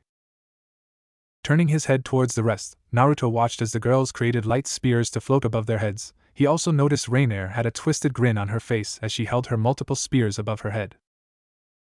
Isn't this a blast from the past, Naruto-kun? Asked Rainier in a sadistic tone, only making Naruto grin. Yeah, it is, replied Naruto as he summoned a kunai and chucked it at the fallen angels, completely missing them by going over their heads. Seeing this, Rainier chuckled along with the other 2. Well, here I thought you had some skill, now like I told Issei, will you die for me? Shouted Rainier as she and her team members sent their spears towards Naruto, who had simply grinned. No, spoke Naruto as he disappeared and reappeared where his kunai had sunk into the wall behind the angels. Pushing himself off the wall, Naruto grinned as he summoned a Rasengan in both hands. Rasengan! Boom! Two simultaneous blasts shook the currently caved-in building. Rainier had her eyes wide open as she stared at her team across from her. Her team member with the coat had been pierced by her light spears, killing him from the stabs, not the actual light properties, and both Millet and Calawarner were splattered against the wall with blood flowing out of their mouths with a spiral injury appearing on their backs. Suddenly, Rainier felt a weight on her shoulder. "You know that was stupidly easy," said Naruto as he looked at the destruction his Rasengan-propelled enemies made with their impact. However, he could feel them still alive, probably unconscious at most. Rainier narrowed her eyes in anger as she created a spear of light and attempted to slice Naruto in half, only for him to disappear and reappear behind her, kunai in a reverse grip. "You know what's funny, if it wasn't for you almost killing me I wouldn't remember who I was. Well, maybe when I almost died some other way I could have remembered. But I doubt that I will be dying anytime soon nowadays. But this is the end, and for what it's worth you dress like a whore," said Naruto as he swung his kunai into Rainier's temple, knocking her out with the ring of the kunai. Hearing the thump of Rainier's body hitting the floor, Naruto quickly created some clones to place knockout seal on the knocked out fallen angels, before he heard the one who had been pierced speak. "I'll kill you kill YYU and the BBLO blonde Jijigo," spoke the trenchcoat man. But before he could go through any more dialogue, Naruto threw his kunai towards the man, his kunai going right through the man's head with a little bit of wind chakra helping it. "No, you won't. I know from what I did I won't get any repercussion from this. After all, who would be friends with someone with anything but positive emotions? The most you would ever be is a man," spoke Naruto as he retrieved his kunai and a piece of paper where he used the substitution jutsu with the paper wrapped around his kunai. Looking at his kunai, Naruto sighed. "I really should have a small bit of clones attempting to create a Hiraishin seal, not the second Hokage's or my father's, but my own version with theirs as a base," muttered Naruto as he watched his clones seal all the exorcists' bodies along with the fallen angels into a scroll. Turning his head to the lone male body, Naruto went through some hand signs. Fire style, searing shot. With the hand signs completed, a small flamethrower-like fire spat out from Naruto's mouth, burning the fallen angel's corpse and turning it into nothing but ash and dust. Turning around, Naruto caught the scroll thrown to him by a clone before it dispersed. Climbing out of the wreckage, Naruto dusted his pants off before disappearing in the wind, leaves blowing past the now destroyed church. Clearing. Naruto's clones in Asia were currently building a decently large house that spread across the clearing that held both a lot of backyard room and a decently large lake. Asia was currently handing the Narutos some supplies that had been placed in the scrolls for easier carry. So currently the clones were the ones building the building and Asia was their messenger/supplier, as she took specific scrolls to clones that needed them. Suddenly all the clones stopped, worrying Asia as they all snapped their heads towards one end of the forest, which then got pushed to the side showing a grinning Naruto with 12 boxes of noodles and chicken. Seeing this, the clones cheered and grabbed a box from Naruto, causing Asia to tilt her head as Naruto sat beside her. Naruto-kun, why did you give your clones some food? They told me that they were only made from an energy that you have and that they didn't need to eat or drink," asked Asia as she accepted a box of noodles given to her by Naruto. At the question, Naruto grinned slightly. "You're sure they don't need to eat? They can if they want. Besides, if they eat they can regain some chakra, or in better words, produce chakra, the energy I used to create them, allowing them to keep themselves alive for the better part, plus it means that I respect my clones. I mean, sure they have to listen to me, but I really enjoy having them. You see, each clone has their own personality, so while they do have my body, they have their own personality, making each individual. So, I treat them as such. But another reason for why I do this is because of something that happened to me when I viewed a clone's dreams. It wasn't pretty," spoke Naruto as he chuckled slightly, remembering an image of him being held captive by 4 clone versions of him during the early stage of the war. Hearing his story, Asia grinned before she started to eat her noodles with a joyful expression. For the next few hours, both Naruto and his clones finished building the building with Asia helping them out. Sweating slightly, Naruto nailed the final nail and gave out a sigh. "Well done, guys, all that's left is to place the furniture, and we'll be done," spoke Naruto as he opened the door that led to the inside where Asia was currently helping another clone by giving him tools when requested, before the clone plopped down and muttered a quick finished, making Naruto laugh slightly at his clone, ignoring the fact that he was actually laughing at himself. Watching as Asia walked towards him, Naruto slang an arm around Asia's shoulders, causing the small blonde to smile up at him. "So Asia-chan, you ready to pick a room?" asked Naruto with a grin, which slowly turned into a confused expression when Asia's eyes widened and began tearing. Removing his arm, Naruto moved to face Asia front on, confusion written upon his face as he looked towards Asia. Asia-chan, you okay? Asked Naruto as the little blonde started to cry. But before Naruto could continue to ask Asia what was wrong, Naruto quickly caught Asia, who wrapped her arms around his neck. Her tears fell through the fabric of his blazer and undershirt. Thank you so much, Naruto-kun, shouted Asia, clutching onto Naruto even more as she raised her face off from his shoulder, showing the glowing green eyes with small bits of water on the edges. Smiling slightly, Naruto only wrapped his arms around Asia and held her closer as he stared at Asia's cute face. What for? As far as I'm concerned, I'm just helping a friend.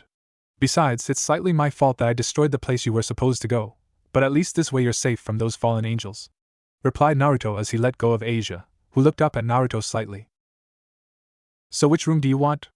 Asked Naruto with a raised eyebrow as he remembered the formation of his house, being 5 bedrooms, 3 bathrooms, large living room/kitchen, a large study room near the master bedroom, and what this world called a theater/gaming room.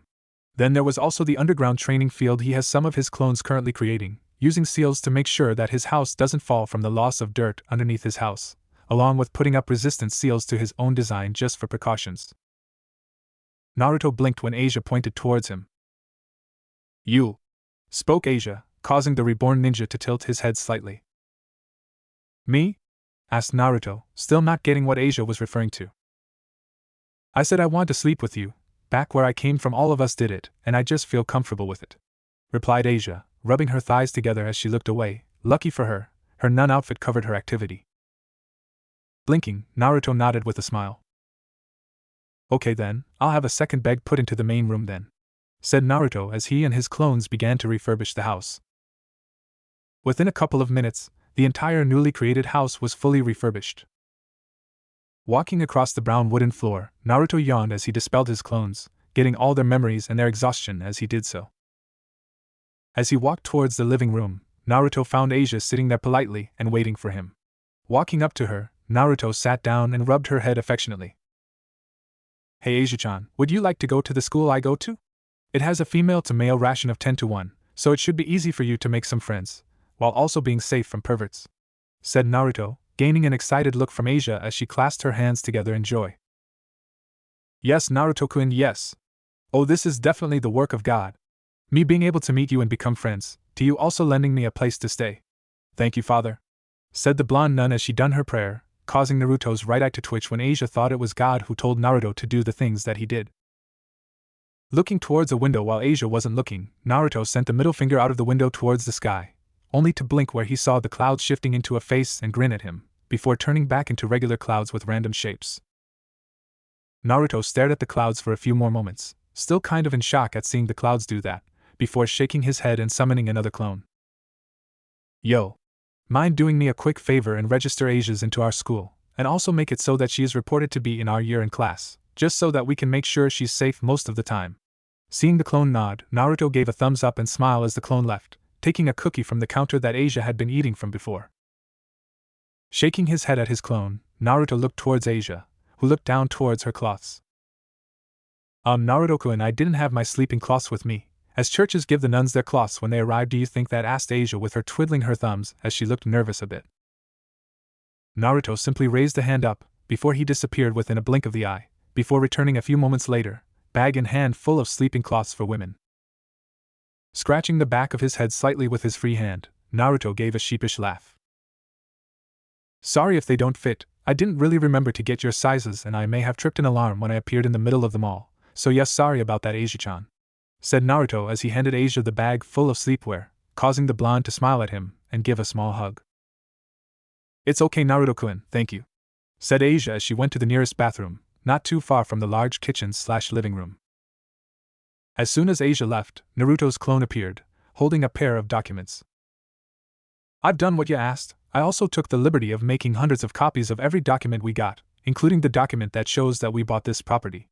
They're all sealed in these document holders, said the clone, getting a nod from the original, who poked his head towards the cookies his clone kept glancing at. You can have a cookie, good job. Seeing the original nod his head, the clone dashed towards the cookies, shoving 2 cookies into his mouth before he dispersed himself, causing the original to chuckle. Turning his head to the clock, Naruto looked at the time, showing only 9:45 p.m. Giving out a small sigh, Naruto walked outside his new home before summoning 600 clones. Okay guys, current update. Our chakra is slightly lower than when we battled Kurama in a chakra tug-of-war. Good news is that our chakra control has become worth our time, as I can tell our control from a week of training is around mid-jonin to high-jonin. Soon enough we will be able to match our chakra amount with our control, but I doubt it would be any time in the next 2 weeks, maybe 3 if we have 100 clones still doing chakra control exercises, something I'm probably going to do, as it would allow us to delve into the medical and illusion field. Spoke Naruto, rubbing his forehead slightly as he continued to think out his training. Anyway, I want 100 of you guys to go into water walking and tree walking, while I want 5 groups of 50 to work on the basic 5 elements, with 150 perfecting the Toad Kata. Then I want the rest to practice some more on Fuinjutsu along with placing seals around the house. Another thing I forgot to mention is that when we get our chakra and chakra control to the right mix, we will be training in both Senjutsu and in both Kurama's and Hagoromo's chakra, which I have found still stuck within me, only this time we have a lot less of Kurama's chakra as it's only the part we got from him during the chakra tug-of-war. I missed the furry bastard, but anyway, good luck with your objectives. I'm going to sleep now on second thought. Have some clones also make sure there isn't anything particularly nasty around the forest and lake. Don't want to be water walking and be eaten by a shark or something, either a snake bit in the forest around the area. Spoke Naruto as he walked back inside, closing the door behind him as his clones began to do their objective. Yawning, Naruto walked toward the master bedroom and called out to Asia. Asia-chan, I'm going to bed, okay? And we'll get your school uniform tomorrow, said Naruto with a yawn in between his sentence as he jumped onto the bed, instantly falling asleep when his head hit the pillow. But I don't want to Kurama, it's not my fault Matatabi seduced you, I'm not going to screw with her newest Jinchuriki. Do you want my Ka-chan's chains to hook you to a moon again? Yeah, that's what I thought, you furry bastard. What do you mean I'm going to be late for SHIT? Woke up the startled Naruto, his eyes snapping open and instantly shifting to his left, reading the time of 7:20 a.m. Plenty of time, thought Naruto as he released a sigh before he felt something on his chest. Moving his head down so that his chin was touching his chest, Naruto came upon the sight of Asia's blonde hair sprawled all around Naruto's chest with her body wrapped around his, from what he could feel anyway, seeing as how the blanket was there restricting the view.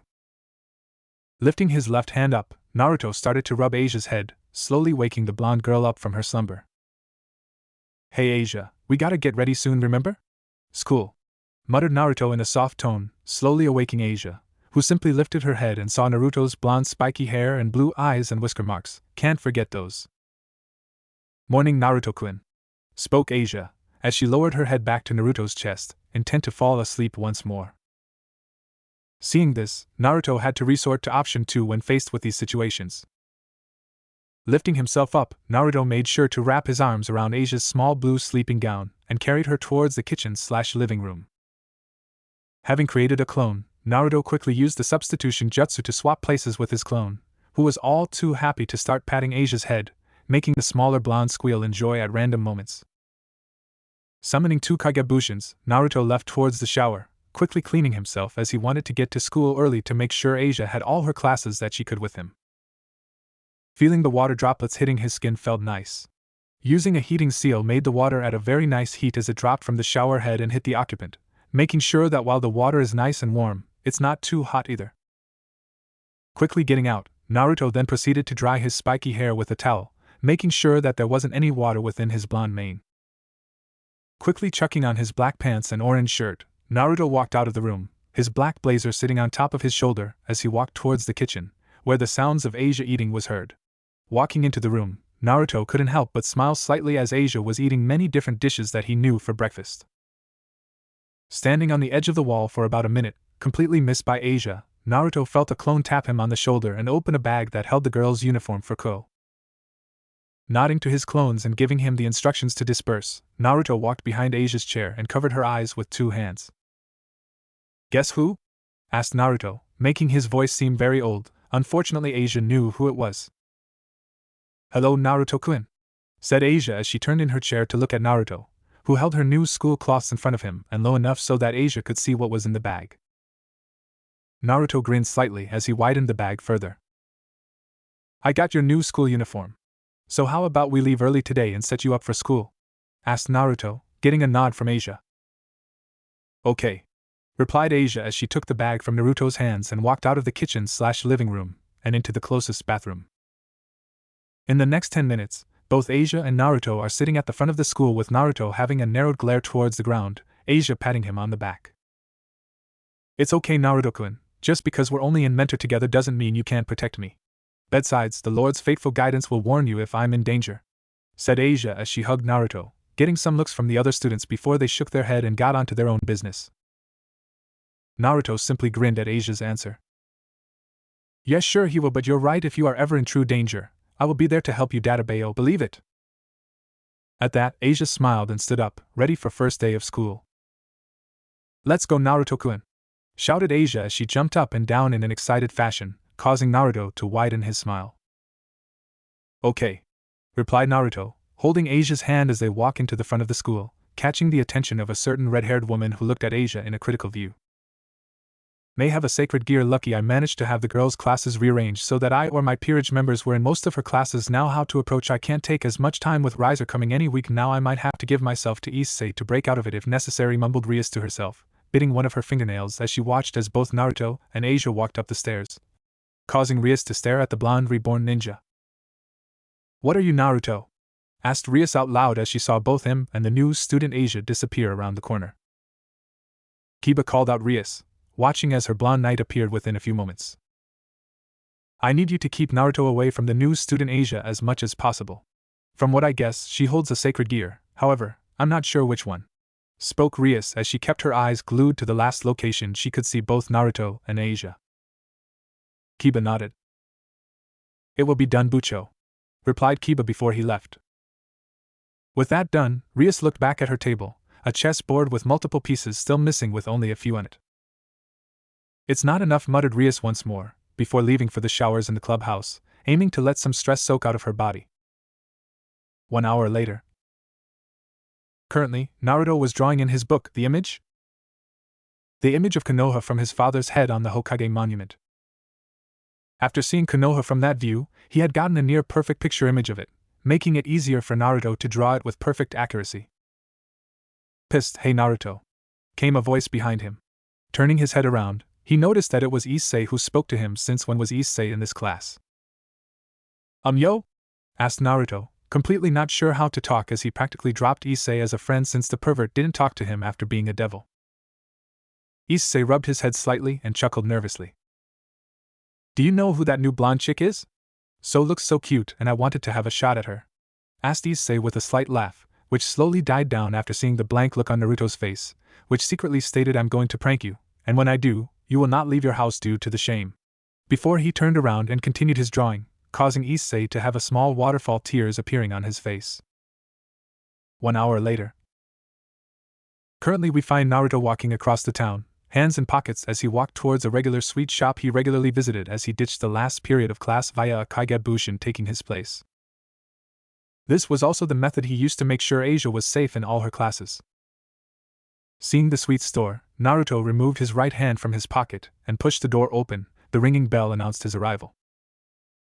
"Naruto! How's it going, my boy? I heard you got evicted. Those bastards in the government don't know left from right," grumbled an old man about the age 60 or so. The man had tan skin, which he probably got through working in the sun a lot when he was younger. He also had very short black hair with black eyes along with a bit of chin hair which was gray. The man's build also helped tell that he used to work in places with physical requirements, as the man's arms were quite large, which strained his small t-shirt as it couldn't wrap around the man's arms. "Hey Mateso, how's the family?" asked Naruto with a wave as he stood in the front of the desk, ignoring the fact that he could feel 2 signatures appear in his mind. The man simply grinned. "Oh, you know, regular stuff, although my granddaughter is going to high school next year, maybe you could help her when she goes to Ko for your last year," spoke the man with a cheesy grin on his face, causing Naruto to simply give out a huff, smile still on his face, before he looked to where he felt the 2 signatures. When Naruto turned his head, he looked at 2 small girls, both with blonde hair. The girl on the right had dark blue eyes and long blonde hair tied into twin tails with large drill-like curls with blue ribbons keeping them in place. The front of her hair has multiple bangs hanging over her forehead with a V-shaped fringe hanging over the bridge of her nose. She also appeared to like the Princess Appeal as she wore a pink dress with white accents along with a magenta bow near her neck. She also appeared to wear pink shoes with white fairly socks that jutted up from her shoes. The smaller blonde to the left, however, had yellow eyes and a cute face. Her hair was covering most of her face, with her fringe covering a bit of her eyes and her cheeks. She also had her hair spiking out from behind her head, while still having most of her hair conceal her head. She wore a traditional Miko outfit with a large star surrounded by 5 smaller stars on her long sleeves. She also wore some sandals with socks. Turning his head back to Mateso, Naruto jabbed a thumb to the 2 sad-looking girls. "What's up with them?" asked Naruto, getting a small chuckle from the old man. "They came in about an hour ago but didn't have any money on them, so I gave them a few samples, then they got upset that I couldn't give them any more for free, so they sat there upset, probably waiting for their parents or something," spoke the man as he walked away to the back to take out the next batch of cookies. Turning his head once more towards the 2 girls, who seemed to fall into an even bigger depression at waiting so long, Naruto grinned slightly before walking up to them. Holding his hand out, Naruto began to introduce himself. "Hi, my name is Na. Go away, peasant," spoke the blonde with the twin tails framing her face, causing Naruto to twitch his eyebrow at the girl, before moving his hand to the smaller blonde and restarted. "Hi there, my name is Naruto Uzumaki. Would you like me to get you some sweets? The old man told me you were stuck here for an hour, and it just seems rude no one offered to buy you any sweets," said Naruto as he held his hand out to the girl who sent an aura that he was quite familiar with. The little blonde with gold eyes stared at Naruto for a moment, before nodding her head and taking his hand to be pulled up off her seat, before she spoke. "Thank you, my name is Kunu and I'm a 9-tailed fox," said the little girl in a cute voice, causing some of the people eating to stop and eye out what she said she was. Now, while everyone awed, Naruto went ramrod straight, before shaking his head, making sure to remember to ask her later about that, seeing as she had yokai, which Kurama had told him was just condensed chakra. To a point, it wasn't chakra, but an evolved form of chakra that the Bija had, thanks to the 10 tails. Putting on a smile, Naruto held Kuna's hand and walked towards the counter, turning his head back to the other blonde. "The option is still available if you want," replied Naruto, not very shocked when he felt the other blonde appear to his right nearly a second later, causing him to chuckle and make the blonde blush in embarrassment. "Yo, Mateso, I'm buying for these 2, okay? They can have whatever they want," said Naruto as he and the 2 smaller blondes got closer to the front desk, causing the man to grin evilly.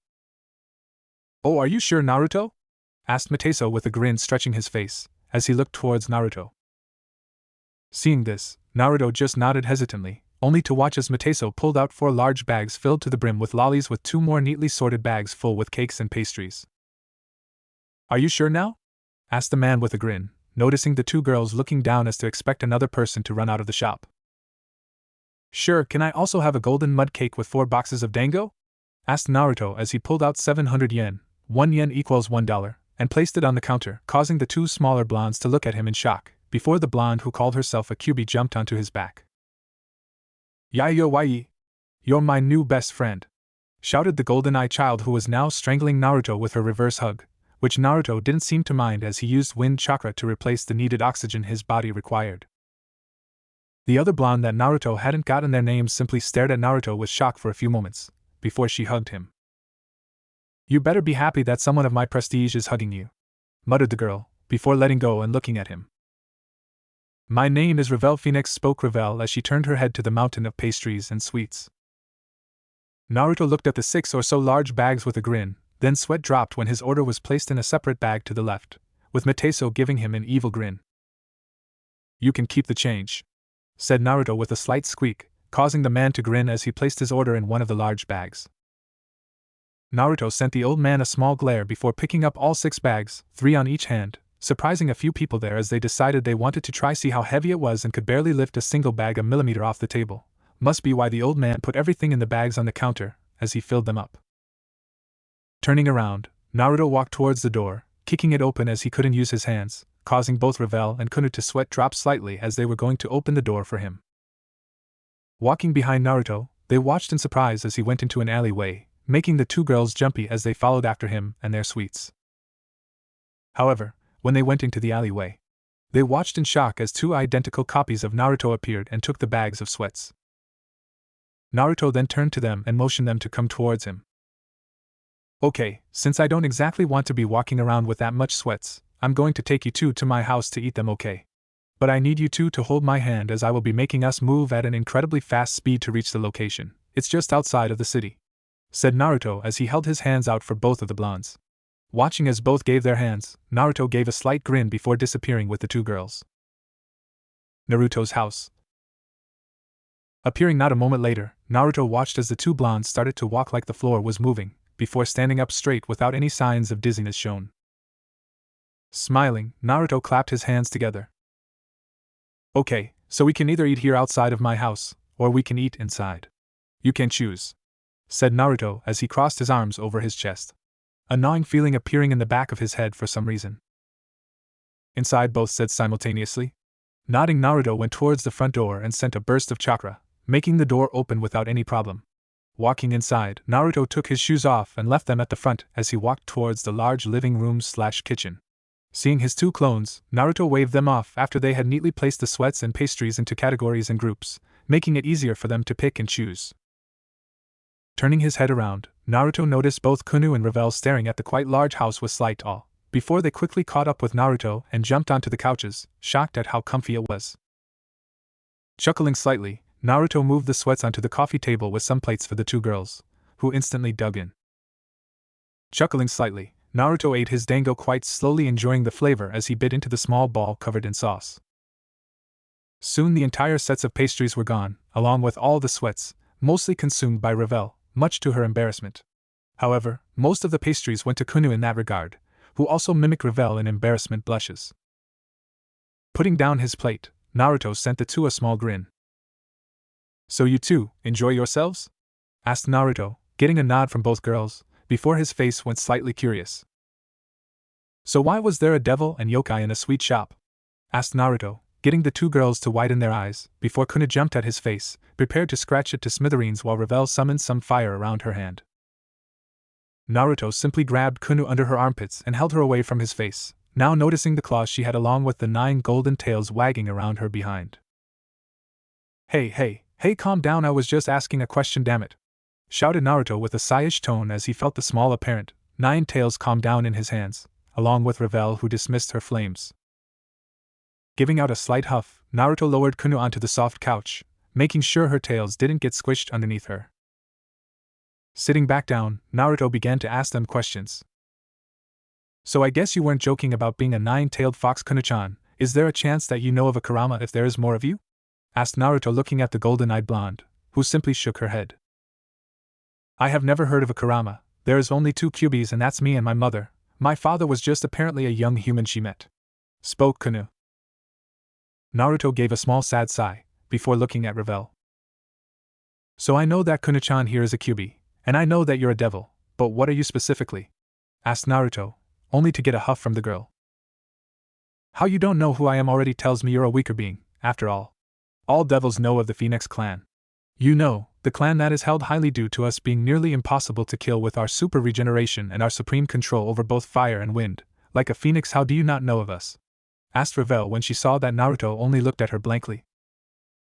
Because I'm human, said Naruto, causing both devil and fox to widen their eyes. Bullshit! Shouted both girls, causing Naruto to widen his eyes in slight fright when both jumped at him. Landing on the ground, Naruto had both blondes start poking and prodding him all over. What are you, damn it? Screamed Revel as she pulled Naruto's face with Kunu pulling on Naruto's arm. I am human, spoke Naruto in between the pulling of his face, before he substituted with a pillow, causing the girls to widen their eyes in shock. You're a magician, pointed out Revel, Kunu nodding in agreement, even if they have never heard of magic that allows you to swap places with another object. It's not magic, it's a type of energy I was born with, how most humans have it, but without someone like me to strengthen their own energy, they won't be able to use any of it. But there is also the fact that I'm a lot stronger than any human around these parts, spoke Naruto, causing the girls to give up with a sigh. Fine, don't tell us. Both spoke in a synchronized tone, causing Naruto to sweat drop. But before anything else could happen, an orange circle appeared in the middle of the room, causing Revel to look towards it. Soon the orange circle glowed slightly, showing a man in a red suit standing in the middle of it. The man had blonde spiky hair with dark blue eyes, however, without even a look Naruto could tell this was a Sasuke wannabe. Hey, you know Sasuke, you know every asshole copycat. Revel, will you choose to go to the human world? I will never understand. We have plenty of sweets at home, honestly the air here is so unpure and disgusting, muttered the man as he looked around, before looking directly at Naruto. Oh, and what's this? A human revel? You're standing near a human? What is wrong with you to be standing near this piece of trash? Strike 1. Honestly, he looks stupid. What possessed you to be around this poor excuse of a man? Strike 2. The man then looked towards Kunu with a bored look. Oh, what's this? A weak and pathetic QB? What reason would you have to be near these unworthy peasants? The whole Fox clan is nearly gone, and a lowly human who should be begging you to be around you. Finished the man with his arms crossed. Strike 3, 4, 5, 6 and a million. Bam! The man was sent through the front of Naruto's house by Naruto's fist. Turning to Revel, Naruto gave a small sheepish wave. Sorry, said Naruto, confusion Revel. Why? Asked Revel, only to widen her eyes as Naruto gave an evil grin. I'm going to kick the dude's ass all over the place. You mind giving me his name? Asked Naruto, feeling the man's presence finally returning to the clearing. He's my older brother, Riser Phoenix. You shouldn't fight him, and he has never lost in a fight, especially to a human. Finished Revel, who simply saw Naruto wave his hand. Meh, don't worry. They'll kick his ass around, so sorry about doing this to your brother, but if he was a good brother he would not have made insults to you and your friend. Said Naruto before he disappeared with both Revel and Kunu moving to the front of the house, only to watch as both Naruto and Riser were surrounded by a barrier created by seals. Inside the barrier, Riser had a glare full of hatred directed towards Naruto as flames surrounded him. You pathetic human! How dare you attack me, Riser Phoenix! Shouted Riser as he dashed towards Naruto, who simply tilted his head slightly, dodging the blow. I dunno, how about you were and still are acting like a bastard with a fucking pole shoved up his ass. Now that I think about it, you would represent a yakitori dish to near perfection. Chicken with a stick shoved up its ass, yeah, you defiantly fit that. Spoke Naruto as he jumped out of the way from a fireball that exploded at his original battle position. You peasant! Screamed Riser, dashing towards Naruto with flaming wings trailing behind him, causing Naruto to stare at the man with a raised eyebrow. Flamed wings? Are you trying to cook yourself or something so I can put you up for a yakitori dish? Asked Naruto as he slid under Riser, gripping Riser's ankle as he did so, before changing from a slide into a throwing position, sending Riser straight into the barrier. Riser's glare intensified. Soon, multiple circles appeared around him, and soon after, a group of women appeared. Attack the human bastard, shouted Riser, leading the charge of the group, causing Naruto to simply grin. Ah, look at that. Little Yakitori has a group of girls probably stronger than him if what I've seen is an indication. Said Naruto, grin firmly in place as he tilted his head as magic flew by him. Looking to his left, he saw a cat girl jump at him while the other jumped at him from the other side, easily picked up by Naruto's sensory prowess. Throwing his left hand out, Naruto caught one of the cat girls by the throat before chucking the girl towards the sky, hitting the strongest looking woman there and caused both of them to smash into the barrier, completely knocked out due to the force. Crouching down and twisting himself, Naruto threw his legs straight into the air, hitting the other cat girl in the stomach and sending her towards the sky, before jumping up and landing a heel kick to her spine, sending the poor girl against the hard ground, creating a dust cloud that blocked the other's view. Twisting around in the air, Naruto held a tiger sign before spitting out hundreds of fireballs all around the barrier, completely at random. Soon the sounds and screams caused by explosions were heard by Naruto, who flipped himself to land in a crouch, before sinking into the ground, dust clouds still making it impossible to view him. Now Riser was scared. His entire peerage, if what he could hear, was defeated with barely any effort from the human's part. Suddenly, Riser felt the ground below him rumble slightly, before he felt two hands wrap around his ankles and drag him into the earth. His eyes widened with absolute fear of being buried alive. However, his head stopped sinking once his neck was completely hidden beneath the earth, causing him to release a slight sigh when he felt himself stop sinking, before he felt a kick to his face. Looking up, Riser felt fear in the first time. Not only did a human defeat him, but he had almost killed him as well, if being stuck up to his neck in dirt said anything. Yo, teriyaki chicken. Shouldn't you, I dunno, be teaching this human a lesson? Asked Naruto with a cheeky grin on his face with a single eyebrow raised, causing the man in the ground to go from a fearful expression to one of anger and hate. I order you to release me! Screamed Riser from his position, only to cause Naruto to smirk, before Naruto snapped his fingers, sending his previous dust cloud away, showing the reinforcements Riser had called upon knocked out with scrapes and flames all across the floor. Naruto then turned back towards Riser. So? You were going to order me? Asked Naruto, causing Riser to grit his teeth in anger. Naruto-san, called out a voice towards his house. Turning around, Naruto saw Revel shouting. Yeah, Revel? Asked Naruto with his arms crossed and one foot on top of Riser's head, only making the man more furious. Can you please just let my Ni-san get out of here? I have to go anyway, spoke Revel, only watching as Naruto gave a small nod and wave, dispersing the barrier around him. Sure, but you will probably have to take him home like that. I don't trust the dude not to attempt to burn down my house or attack me, replied Naruto in a bored tone, getting a nod as Revel summoned circles to take Riser's peerage back home. She then stood on a summoning seal herself with Riser's head being next to her. However, before she could go, Naruto spoke. Feel free to drop by Revel-chan, shouted Naruto with a grin that only enlarged when Revel blushed slightly. Maybe, spoke Revel as she and Riser, along with his peerage, disappeared. Turning around, Naruto walked towards the shell-shocked Kunu and rubbed her head, snapping her out of her shock. Hey Kunu-chan, wanna go to the school I go to? Asked Naruto, getting a nod from the little Nine-Tails, before Naruto stood ramrod straight.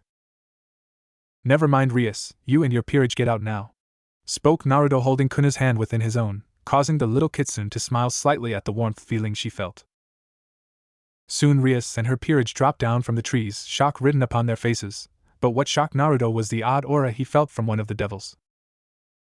Asia, muttered Naruto as he looked at the blonde girl standing near Rias with a grin. Hey Naruto-kun. Bucho told me how I could now help you by being a devil even though I didn't want to be a devil. I wanted to help protect you, shouted Asia as she jumped at Naruto and wrapped her arms around his neck, Naruto wrapping a single arm around her waist. Naruto then mumbled into Asia's shoulder, causing the small blonde to giggle slightly. Naruto then lowered Asia back to the ground while still holding on to Kuna's hand, before looking towards Rias's peerage, who seemed to be still in shock, well other than Kiba and Issei, who had no idea why Rias and the others were shocked at who Naruto had just beaten near instantly. Naruto then turned towards Asia. Hey Asia, can you take little Kunu around the house for a tour? Asked Naruto, getting a nod from the newest devil within Rias's peerage. Looking at Kunu with a smile, Naruto moved her hand from his to Asia's, who then took Kuna's hand and walked inside the house, ignoring the fact that the front part of the house where Naruto sent Riser through was already fixed. Naruto then looked towards Rias for a moment, before appearing right in front of her with a narrowed glare. Why, better yet, how did you recruit Asia without me knowing? Asked Naruto shinobi mode on full pelt as he looked into Rias's eyes, slightly getting lost in them for a moment, before hardening his own. However, Rias couldn't answer as she kept on mumbling. Naruto, Riser, engagement beaten, muttered Rias, still completely in shock. Until Naruto pinched her cheek, causing her to gasp out. Ouch! What the hell? Shouted Rias as she punched Naruto in the face, only for him to dodge and keep pinching her soft cheeks. Stop pinching my cheek! Shouted Rias as she sent punches and kicks towards the bored Naruto, who simply dodged with barely any effort. Why did you recruit Asia? Asked Naruto, getting Rias to stop her punches and kicks. Because I need as much help as possible, whispered Rias as she looked at the damage Naruto had caused within the span of a minute. Letting go of her cheek, Naruto summoned a silence barrier around the two of them, causing Rias's peerage members to attempt to attack the barrier, only to get repulsed at each attempt. Why do you need help, Rias? Asked Naruto, his arms crossed with a serious expression appearing on his face. I'm being forced into a marriage, muttered Rias, tears appearing in the corners of her eyes as she moved her head down, only to be lifted up by her chin. Who forced you and who are you marrying? Asked Naruto with a calm tone. Rias's lips started to tremble as her body started to shake. My family, and I'm supposed to marry Riser Phoenix, the man you just fought, spoke Rias, finally breaking into tears, which were soon wiped away from her eyes by Naruto as he looked into Rias's bluish-green eyes. Is there any way to get you out of it? Asked Naruto with a softer expression on his face as he looked into Rias's eyes. At this, Rias moved her eyes away from Naruto's. Yes, there's either me battling Riser in what we devils call a raiding game, or I lose my virginity to someone, spoke Rias, causing Naruto to have a slight flashback to his previous life. You don't need to do this, Shizuka. It's your life, your choice, shouted Naruto as he stood across from a kunoichi from Nadeshiko. I must, replied the female across from him. I have no choice. said the female as she charged at him. Naruto closed his eyes for a few moments. I saved Shizuka from a similar fate. I won't let you go through it no matter how much I want to punch your face. Rias, think of this as a thank you for letting me become who I was from my near death. Snapping his eyes open, Naruto gave a slight grin. Okay, is there a way for me to help without becoming a devil? Asked Naruto with a grin as he looked at the stunned Rias, who had tears once again spilling. Naruto muttered Rias, her head down, causing her amazing red hair to cover her face. Yes? Asked Naruto with a raised eyebrow. Thank you? Shouted Rias, jumping up and kissing Naruto on the lips, shocking Rias's entire peerage from outside of the barrier, along with Asia and Kuna, who walked out at that moment. Now, don't let it be said Naruto didn't enjoy it, because right now, the inner pervert Jiraiya had grew in the previous life jumped out, causing him to wrap his arms around Rias's waist as both he and Rias kissed. Yeah. No, I'm not making them a couple for this moment. This is just Rias expressing herself to the person who can practically end her forced engagement near instantly just by saying yes. Soon the kiss ended with Rias smiling up at Naruto. To answer your question. Yes, there are a few ways, but they are mostly for devils who want to have another devil battle for them in raiding games. Spoke Rias, causing Naruto to nod his head. Okay, but just so we are clear, you now have a responsibility of protecting Asia along with myself. So if Asia is with you and for some reason I'm not, I expect her to be safe, something I know you can do. Spoke Naruto, before he looked towards the shocked peerage. As a request though, I would like to train your peerage, no offense, but they seemed really shocked that I defeated Riser within a few minutes. Replied Naruto, looking at Rias's peerage with a blank look, causing Rias to sigh slightly. Including yourself, said Naruto in an afterthought, causing Rias to huff. Fine, muttered Rias, annoyed that she has to be trained by a human of all things. You know I can sense his emotions, right? It's the only reason why I haven't just attacked you and your group for pretty much 1. Leaving me to die. 2. Kicking me out of my house. And finally 3. Turning little Asia into a devil, although that last one does make me want to hit you, but at least this way Asia can make more friends, muttered Naruto before he remembered something. Oh, you might want to also let go of me as well, Rias. Issei looks like he's going to blow a gasket at the way you're hugging me. Spoke Naruto with a grin upon his face as he looked towards Issei with a peace sign. This made Rias blush slightly, before letting him go. Feeling Rias let go, Naruto snapped his fingers once more, allowing the silencing barrier fall. So how do we do this? Asked Naruto with his arms crossed with Rias mimicking the action. Blood oath. Rias replied simply as she held a piece of paper out, soon covered by her energy. Seeing this, Naruto brought one of his thumbs up to his mouth before using chakra to sharpen his canine. Biting the soft skin part of his thumb, Naruto forced his body's healing rate down enough so that he could put some blood onto the paper Rias held in front of him. Watching as the blood dripped onto the paper, Rias then held out a night piece towards it, before looking up towards Naruto. A piece is essential, as without it, you wouldn't be classified under my peerage during raiding games or battles. But this also lets you choose if you wish to join in on battles or simply watch. Either way, you get the ability to travel wherever the Gremlins are able to without others attempting to kill you for it.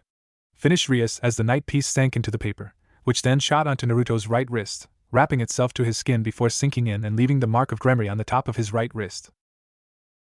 Blinking, Naruto stared down at his wrist for a few moments before looking up at Rias. Do I have to do the delivery thing all devils have to do? I mean, since I'm not technically a devil, I don't have to do that like the magic seal told me, right? Asked Naruto as he saw the Gremlin seal pulse a bit. Rias chuckled evilly. Yes, you do. Consider this payback for making all my plans of making your life a little difficult backfiring and making life better for you, said Rias with an evil tone, causing Naruto to simply huff. Oh well, the seal also told me that I gain more strength from handing out seals and getting contracts. Well then, do you have any on you? Asked Naruto, faking the sad dramatic tone he was putting on, not that any other person there could tell. Rias grinned. Sure I do, right here, said Rias, summoning 100 flyers right in front of Naruto, who changed his sad expression to a very happy expression. Great! Shouted Naruto. Kage Bushin no Jutsu. Soon the newly formed clones each had a paper and left, causing Rias's peerage to drop their jaw at the sight of hundreds of Naruto leaving. Grinning, Naruto turned around and walked inside, sure to give a little wave as he left. However, he stopped when he saw Kuno walking towards the forest herself. Changing course, Naruto appeared behind the little Kyuubi and rubbed her head, making the girl jump in slight shock. Hey, you weren't going to leave with your mummy without saying see ya later, were you? Asked Naruto with a small grin as he went down on one knee and rubbed the fox ears of the girl. As Seiya spoke Kunu in a happy tone, before she walked off into the heavy bush area and disappeared, while Naruto did detect another being with a very similar aura just grab Kunu and run off.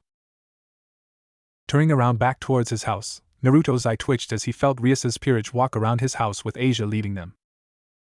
Is it because I'm sort of in her peerage that she and her friends are allowed to enter my house? Muttered Naruto to himself, as he walked inside his house to see all of Riasa's peerage at the kitchen table with knives and forks. Raising an eyebrow, Naruto caught the sight of Asia looking at him pleadingly. Naruto-kun, can you please make some dinner for my new friends? Asked Asia with her big green eyes glowing, causing Naruto's sigh. Walking up towards the backyard door, Naruto summoned a single clone, who then began cooking while Naruto summoned his 500 or so clones to continue training, before walking back in and taking his clone's place over. Turning back to Asia's new friends, Naruto gave a slight grin. Okay, tonight we are having some yakitori, said Naruto with a grin, causing the peerage to laugh at his choice. House of Phoenix. Riser laid on his bed looking up at his ceiling. Suddenly he had an urge to attack a blonde-haired human. Bastard will die by my hand, then I won't hear any more yakitori jokes, mumbled Riser as he closed his eyes only to see Naruto in a chef hat with a yakitori stick in his hand with chicken still on it. Damn it! Shouted Riser, causing everyone in the Phoenix clan to twitch at the volume. Back with Naruto. Naruto simply grinned at the cooking chicken in front of him. Disgraceful, using a name when not knowing the true meaning behind it, spoke a voice within the dark, causing Naruto to snap his head around as he looked around the darkness that surrounded him. What the hell? Shouted Naruto, moving his head around rapidly in a panic as he watched the darkness span on and on, no other color but the darkest of blacks around. You are nothing like the real Naruto, just a brat who enjoyed the gifts of his past self, spoke the voice one more, his voice projecting through the darkness. Naruto narrowed his eyes. What the hell do you mean? I'm Naruto Uzumaki, shouted Naruto, only to see a red pathway being created directly in front of him. A completely dark figure standing at the other end. You saw the memories, felt a small bit of the emotions, but didn't get the true feeling of what it means to be Naruto, spoke the figure, as it walked slowly towards him, still completely covered in darkness, as he walked closer. Clenching his fist, Naruto moved his body forward towards the figure, fist raised up. Fuck you! Shouted Naruto as he rammed his fist forward only to widen his eyes in shock as the figure caught his hand with his own. You are nothing but a child who took what Naruto wanted for granted. Until you truly become him, you are nothing but a disgrace that I will take over, shouted the figure, lifting his head up to show a near-identical Naruto with black scara and red slit irises. However, the biggest difference was what he was wearing. He was wearing what he wore during the 4th Shinobi War. Naruto ripped his hand out of the other Naruto's grip, walking backwards in fear as the clone moved towards him. Dark Naruto B, but how? I joined up with you at the waterfall of truth, shouted Naruto as he walked backwards with shock written upon his face, causing Dark Naruto to growl. Even now you are not the real Naruto. Just a sad version of him, shouted Dark Naruto as he appeared right in front of Naruto, smashing his leg into Naruto's ribs, making a few cracking sounds as Naruto was sent flying, skidding across the darkness. Naruto coughed up some blood as he looked towards his darker self, his eyes now only showing a single emotion. Fear. No. Get back. Get away from me, shouted Naruto as he started to crawl away from his darker clone, who simply scowled before appearing next to the crawling Naruto as kicking him in the ribs once more. The one I fused with Naruto Uzumaki, the real Naruto Uzumaki, wouldn't allow what happened to Asia without any form of anger. The real Naruto Uzumaki personally looked after his friends. The real Uzumaki gave a damn about his precious people, shouted Dark Naruto as he gripped the now bleeding Naruto's black blazer, lifting him up with rage. Bringing the bleeding Naruto closer to his face, Dark Naruto simply growled. How did such a disgrace like you appeared? I have no clue. If Kurama was here, hell, anyone we used to know, Kurama, Tusan, Ka-chan, Konohamaru, Undo, Moegi, Sasuke, Sakura, Hinata, Aino, Shino, Shikamaru, Choji, Kiba, Lee Niji, Tenten, Sai, Kakashi-sensei, Captain Yamato, Jiji, Asuma-sensei, Kurenai-sensei, Gai-sensei, Ero-senin, Tsunade-bachan, Shizen-nachan, they would completely agree you are not Naruto Uzumaki, not the true Naruto Uzumaki, but I will say you resemble him in traits and Big chunk of his attitude, but not the part of attitude and spirit that the real Naruto had. And I am not going to let this happen, not letting a mistake like you drag the spirit of Naruto Uzumaki into the ground. This time, you will live through it all, the pain, the hatred, and the sadness. All the negative emotions Naruto lived through. The one that truly deserves to be alive. The one I will bond with once again. Shouted Dark Naruto as he gripped the bleeding Naruto's head with both hands, exploding in a shining light as the images of Naruto flashed by. Naruto and I-san! Shouted 3 voices. Damn it, Naruto! Shouted a woman. Naruto, you have to be more careful, spoke a gentle voice. Brat. I don't care how much of your father you are. You're still a brat. Shouted an annoyed voice. You're really something, Naruto spoke an even-toned voice. You're definitely Sensei's son, Naruto. Spoke a slightly happy voice. Dazzle in the flames of youth. Said an extremely energetic voice. Wind style, huh? You're one of a kind. Spoke a gruff voice. You're doing well, Naruto-san. Spoke a beautiful voice. And Naruto Keikun spoke a shy voice. Yo! Naruto! Shouted a brash voice. Naruto-san spoke a calm voice. Naruto spoke a snotty voice. Troublesome Blonde spoke a lazy voice. Hey Naruto! Want some chips? Asked a voice. You make your own fate, right, Naruto? Spoke an equally calm voice. You inspired us, Naruto, never forget that. Spoke a petite voice. YOSH. Naruto-kun, let our flames of youth shine. Spoke an energetic voice. Naruto baka! Shouted a voice. Dobe spoke the final voice with a smirk imaginable on a hidden face. Kick-ass Databane! Spoke an excited voice.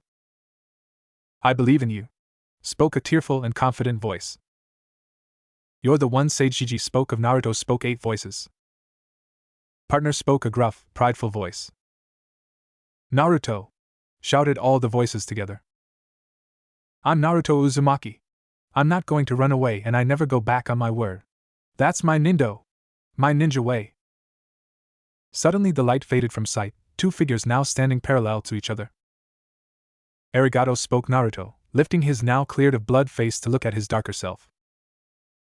Thank you once again, although I don't like how I got revived, but I do thank you for it. Spoke Naruto with a slight smile upon his face as he looked towards his darker self, who simply gave a smirk. Better you than the other guy. Bastard might have had gotten you perfect in some form, but not what truly matters. Besides, I've already gotten used to bonding with you, so think of it as a little positive to me by getting you back. Spoke the darker Naruto with his arms crossed and smirk stuck to his face. He sure, whatever you say, spoke Naruto with a grin as he looked upwards, before a slight frown appeared on his face. I thought I changed this place before, guess I gotta do it again. Spoke Naruto in a calm tone as he watched as the darkness disappeared within his mindscape once more, before being changed into a perfect replica of Konoha. Breathing in, Naruto simply began to walk with his darker self towards a special shop of his Ichiraku. Pushing a fold over, Naruto came upon the sight of Ayam and Tuchi cooking ramen. Sitting down, Naruto simply watched as the ghostly images of his precious people smile at him and make ramen.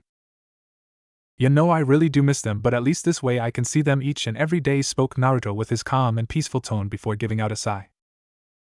What's the situation with Asia and the others, and what exactly happened with the other Naruto not doing anything about Rias pretty much using me to have Asia join them, asked Naruto with a slightly serious tone as he grabbed a pair of chopsticks before snapping them apart and begun eating his fresh ramen. The darker version simply copied him with a grin. Seems like when one of the clones following Asia dispersed within one of Rias's barriers, her devil energy mixed into the chakra return. Basically, you had a piece of Rias's energy wrapped around your dispersed chakra. Now normally nothing would happen, as the 2 energies mixed. However, Rias's energy had wrapped around your dispersed chakra and entered your system, both blocking out that clone's ability to give you its memories, along with having Rias's energy control your own, not exactly like hypnosis, but in a way that you would react like Rias's was your everything, that being either wife, girlfriend, etc. Rias's seemed to know that when she kissed your disgrace of a previous host, as she then managed to manipulate the energy within you to sway onto her side, I suppose, but the topping on the cake is the little peerage seal she placed on your body, basically making you a follower. Now, while if you had a strong will, you could easily ignore the feeling of wanting to follow Rias. Suddenly the darker half just gave a sigh. But as you know, the previous Naruto wasn't like you or a regular shinobi with any pride. He hadn't noticed the change in emotions at all. But the best thing to add on to the topped-off cake was the fact that the seal wouldn't release until the instruction which was in the seal, which I quote. Until Rias Gremory defeats Riser Phoenix in a ratings game, Naruto Uzumaki will be under the Gremory seal. At this, the darker Naruto simply threw his hands out. So basically, you're going to have to stick with the group until the Riser battle. Well, not stick with them, as they seem to forget that you existed due to Issei apparently growing in strength quite fast. It's funny how they think that doing a few push-ups more than the previous day counts as growing. Hell, they even decided that our training was too easy, even though we gave them the academy obstacle course, which took them 3 times to 4 times the amount of time we should have completed it in the academy. Honestly, the nerve of the bastards at some points annoyed the hell out of me. And then there was the person in control. He did jack diddly squat when they told him his training was too easy. He just agreed with them and did nothing. Hell, he even stopped training to learn to cook for Rias better, shouted darker Naruto with an aggravated tone as he knocked his ramen off the counter, which the real Naruto quickly catches with a golden chakra tail appearing out of his tailbone. Moving his chakra tail up, Naruto placed the ramen bowl back onto the bench, where the darker Naruto simply gave a sigh of relief before digging into his ramen bowl. What about Asia? Asked the original as he placed his chopsticks down next to his empty bowl, before both disappeared as if they hadn't just been there. Darker Naruto slurped up some noodles before huffing. I really don't understand how, but she seems to have fallen for Issei along with every other girl apart from Kaneko in that entire peerage. Well, apart from Kiba as well. He does seem nice though. But I can also tell he's somewhat like Sasuke, just not a bastard, spoke the darker Naruto, before clicking his fingers. She also left to live with Issei, who knew the pervert would get his harem, said darker Naruto with a huff, mumbling about we should have had a harem back in our world, and why the hell do chicks love the pervert Jiraiya would kill in this world if that's what girls like. The last one brought a grin to the real Naruto's face. Naruto, spoke Naruto suddenly. Eh? Asked darker Naruto as he looked towards the original, who had a grin. That's your name from now on. No matter how much I know that you're only a collection of my hate, you seem too different in view to be the same as me, so I think you deserve your own name. So how about Naruto? Asked Naruto, getting a raised eyebrow from his darker self before he shrugged. Sure, why not? Replied the now named Naruto before he placed his chopsticks down next to his ramen, before it disappeared like Naruto's. Raising his hands into a release formation, Naruto looked up at the sky once more. Kai. Soon the red sun disappeared, replaced by a bright golden version. Looking towards Naruto, Naruto gave a small smile and wave. Time to turn the world upside down, spoke Naruto with a grin, only getting a wave from Naruto as he left the ramen stand. Ring ring ring ring ring ring ring. 10 more minutes, Bachan, muttered Naruto as his chest raised and fell with his breathing. Clear signs of him not arousing from his slumber at all. Even with his hand smashed through his what? 12th alarm clock in the past week or so. You do know that it's a school day, right? And even if you finish school, your reincarnation still has to go. And seeing as how you're just a mixture of both, Naruto, with the real/original being the most dominant, I would have thought you would realize that. Voiced out Naruto from within Naruto's mindscape, causing the blonde-haired teen to open his eyes slightly and gaze towards his ceiling. But why do I have to go to school, damn it?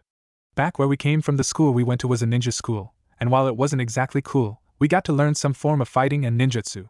This school we currently go to has nothing of the sort. And I don't care if I'm smart in this school, damn it.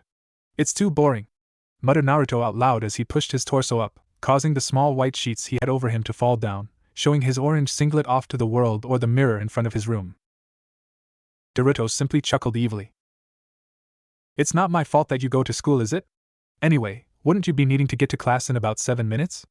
Asked Naruto as he looked at his open hand, which he slowly lowered his fingers one by one, before he closed his fist entirely. Naruto jumped off his bed like it had been set on fire. Shit! Shouted Naruto as he jumped towards his cabinet as began chucking clothing everywhere, before he passed for a moment. Didn't I sort all my school cloths and put them in a separate cabinet? Muttered out Naruto towards himself as he looked around his used-to-be-clean cabinet. Moving his eyes towards the bottom left corner, Naruto felt a single bead of sweat drip behind his head as the sorted school cloths laid there in neat piles. Hero of the village, hero of the 4th Shinobi War, sage of Mount Myaboku, the child of prophecy, and I can't even find neatly sorted cloths, muttered Naruto with small bits of waterfall tears trailing down his cheeks in sadness, along with a rain cloud floating above his head with thunder shooting out for a good measure. Shaking his head, Naruto quickly threw his sleeping cloths off towards the laundry basket near the door, and quickly threw on his school attire. Standing towards the mirror, Naruto gave himself a quick look over, making sure he didn't have anything in the wrong place or something else. Giving out a sigh, Naruto held a small grin. Well then, time to go to school again, muttered Naruto as he walked out of his room and into the kitchen/living room, where he quickly grabbed the bag that was left on top of the coffee table, before walking towards the front door, his right hand ready to grip the doorknob. Just as Naruto's hand was going to grip the doorknob, Naruto paused his hand, before lifting it up towards his face, showing a white ball that looked like the sun. I know that my other felt the sage's chakra inside himself, but how he didn't notice the symbol that represents said power I have no clue, muttered Naruto once more, before turning back towards his room, intent on getting some bandages to cover up his palm and hand. Opening his cabinet once more, Naruto reached out with his left hand to grab a roll of bandages that were neatly tucked in a smaller cabinet inside of his regular one. However, just as Naruto lifted the neatly wrapped bandages, he dropped them in shock as he looked towards his left hand. On his left hand was a crescent moon, a black crescent moon. Naruto's eyes slowly widened themselves in shock as he looked towards his hand for a few moments. Soon Naruto's hand started to tremble as the adrenaline within Naruto's body began to surge and flow at a fast pace, causing Naruto to snap himself out of his shock. How I thought that old man sage only gave me half his chakra. Hell, I know he gave me only half. Sasuke team had this same symbol on his own left hand when we battled Madara, spoke Naruto, his voice changing from a fearful confusion to a regular confusion. I wouldn't worry about it now, although I can't say I'm not curious on how you got it either, but for now we have to go to school, which by the way starts in 2 minutes, spoke Naruto from within the mindscape of Naruto. Naruto shook his head as he looked at his palms, his right showing the white sun, his left showing the crescent black moon. Why, mumbled out Naruto as he looked back at the cabinet, leaving his original target on the floor. Now I need to cover both my hands, thought Naruto as he opened a drawer to see skin-tight fingerless back gloves, similar to what Madara had before being the Jubi Jinchuriki. Pulling the 2 gloves on, Naruto closed the closet and turned around, before disappearing within a blink of an eye. Ko Academy Gym Supply Closet. Appearing with a small bit of smoke, Naruto opened the supply closet a bit, making sure that he didn't make a sound, before sticking his head out and looking in both directions, ignoring the fact that Naruto could have simply sensed if anyone was there. But he wasn't going to take any chances. Opening the supply closet, Naruto quickly walked out, making sure to close the closet quietly so that no one was alerted about him randomly appearing out of a closet. Closing the closet, Naruto gave a slight sigh, before he began walking towards the exit of the gym, which leads to the back entrance of the school. He was sure that if he was a minute or 2 late, he wouldn't be in that much trouble. Just as he put his left foot out of the gym exit, Naruto felt a signature randomly appear behind him. Stopping his movement, Naruto turned his head around and came upon the sight of the girl he saw on top of a telephone pole a week or so ago. Chakra, muttered the woman with no emotion held within her eyes, with the exception of a little bit of curiosity. Raising an eyebrow, Naruto turned his body to face the little girl's body face on, before looking into her dark black eyes with his own blue ones. The two stared at each other for a few moments, before the little girl walked up closer to him, only standing a few feet from him. I can feel the energy held within you, Chakra. If I am not mistaken, how a human has achieved the amount I can feel, I will never know, muttered the girl in an emotionless tone, causing Naruto to narrow his eyes slightly. So you know what chakra is along with being able to feel it. Who are you? Asked Naruto, causing the smaller woman to simply stare back at him blankly. Ophis, the infinite dragon god, replied Ophis in a blank tone as she looked towards Naruto, who simply raised an eyebrow in curiosity. A dragon god, huh? Muttered Naruto as he stared at the gothic Lolita girl for a few seconds with curiosity before he heard a bell ring. Naruto blinked for a few moments as he looked towards Ophis's direction. Naruto then lowered his head slightly. I am late, first day I'm truly back and I'm late, damn it, shouted Naruto with tears pouring down his eyes in a waterfall fashion, something which gained Ophis's attention and curiosity. Walking up to him, the smaller girl stuck a single finger out and placed it under Naruto's eyes and was surprised to find that when she moved her finger back, there was water surrounding her finger. Looking at her now wet finger, Ophis didn't see Naruto moved, before feeling the larger male hugging the life out of her as he cried on her shoulder, something that made Ophis blink in confusion. Looking at the blonde, Ophis gained her blank look once more. You are very weird. Let go of me now, spoke Ophis as she was now poking Naruto's face with her small finger, eventually snapping Naruto out from his semi-breakdown. Moving his head up from Ophis's shoulder, Naruto looked around to notice that he was surrounded by a large group of girls, who simply looked at him with a raised eyebrow. Chuckling slightly, Naruto let go of Ophis, sending the small girl who had been suspended off the ground by Naruto back onto the solid earth, where she simply left through the exit and disappeared. Naruto simply scratched the back of his neck in sheepishness. That didn't happen," said Naruto as he slowly walked out of the gym, causing the all-girl class to stare at the exit door. First period class. Sorry I'm late, but on my way here I had to fight a dragon god and save a cat from a tree, then help an old lady with her groceries. Spoke Naruto as he rubbed his neck, causing the whole class to erupt in laughter as the teacher blinked at Naruto. Whatever, Naruto-san. Please go to your seat now. Spoke the male teacher, wishing to simply start his lesson. Walking towards the back of the classroom, Naruto came upon the sight of his regular desk being taken by Issei, with Asia apparently in their class now. Keeping what knowledge Naruto gave him during the slight briefing when he was asleep, Naruto walked towards the opposite corner of where he usually sat. However, he did feel a slight tug on his shirt as he walked towards his seat. Already knowing who tugged his shirt, Naruto gave a small smile and greeting. Hey Asia, how's it going? Asked Naruto, attempting to move slightly closer to his seat without Asia noticing, as he was now getting a full-blown stare from the teacher. Oh, Naruto and I-san. It's been going so well for the past week. Issei-kun has taken me everywhere around the city, and shown me a lot of the delicacies that the city has to show. It is amazing seeing things in the city. Spoke Asia with a peppy attitude, causing Issei to rub his nose with a smile on his face, probably due to hearing that Asia enjoyed spending time with him. Naruto blinked. He hadn't known that Issei was showing Asia around, and all it does kind of make sense that Issei would do that. He did ask Naruto if he knew about Asia to him before. Blinking, Naruto held his small smile as he gave a peace hand sign to Asia. That's great, Asia-chan. But be sure that Issei isn't doing anything perverted around you. He is known for being a pervert and all. Spoke Naruto as he rubbed the used-to-be nun's head genteelly, causing the small blonde to giggle. Turning towards his seat once more, Naruto moved his seat back and slid in, placing his bag on the floor beneath his desk. Clearing his throat, the teacher began. Few minutes in. Naruto currently had his arms crossed in front of him with the lower part of his face covered by his arms. Looking towards the board, Naruto felt himself internally attempt to commit suicide as he relived his academy days with Iruka replacing his current teacher. It also helped they were both giving a lecture that seemed to last forever. Turning his head up towards the ceiling, Naruto gave an imaginary finger. Why have you cursed me, you white-haired bastard, thought Naruto, only getting a paper thrown at his face in return. Will Issei Hayadu, Asia Argento and Naruto please head towards the Occult Research Club? If teachers may excuse these students, it would be good. Thank you for listening.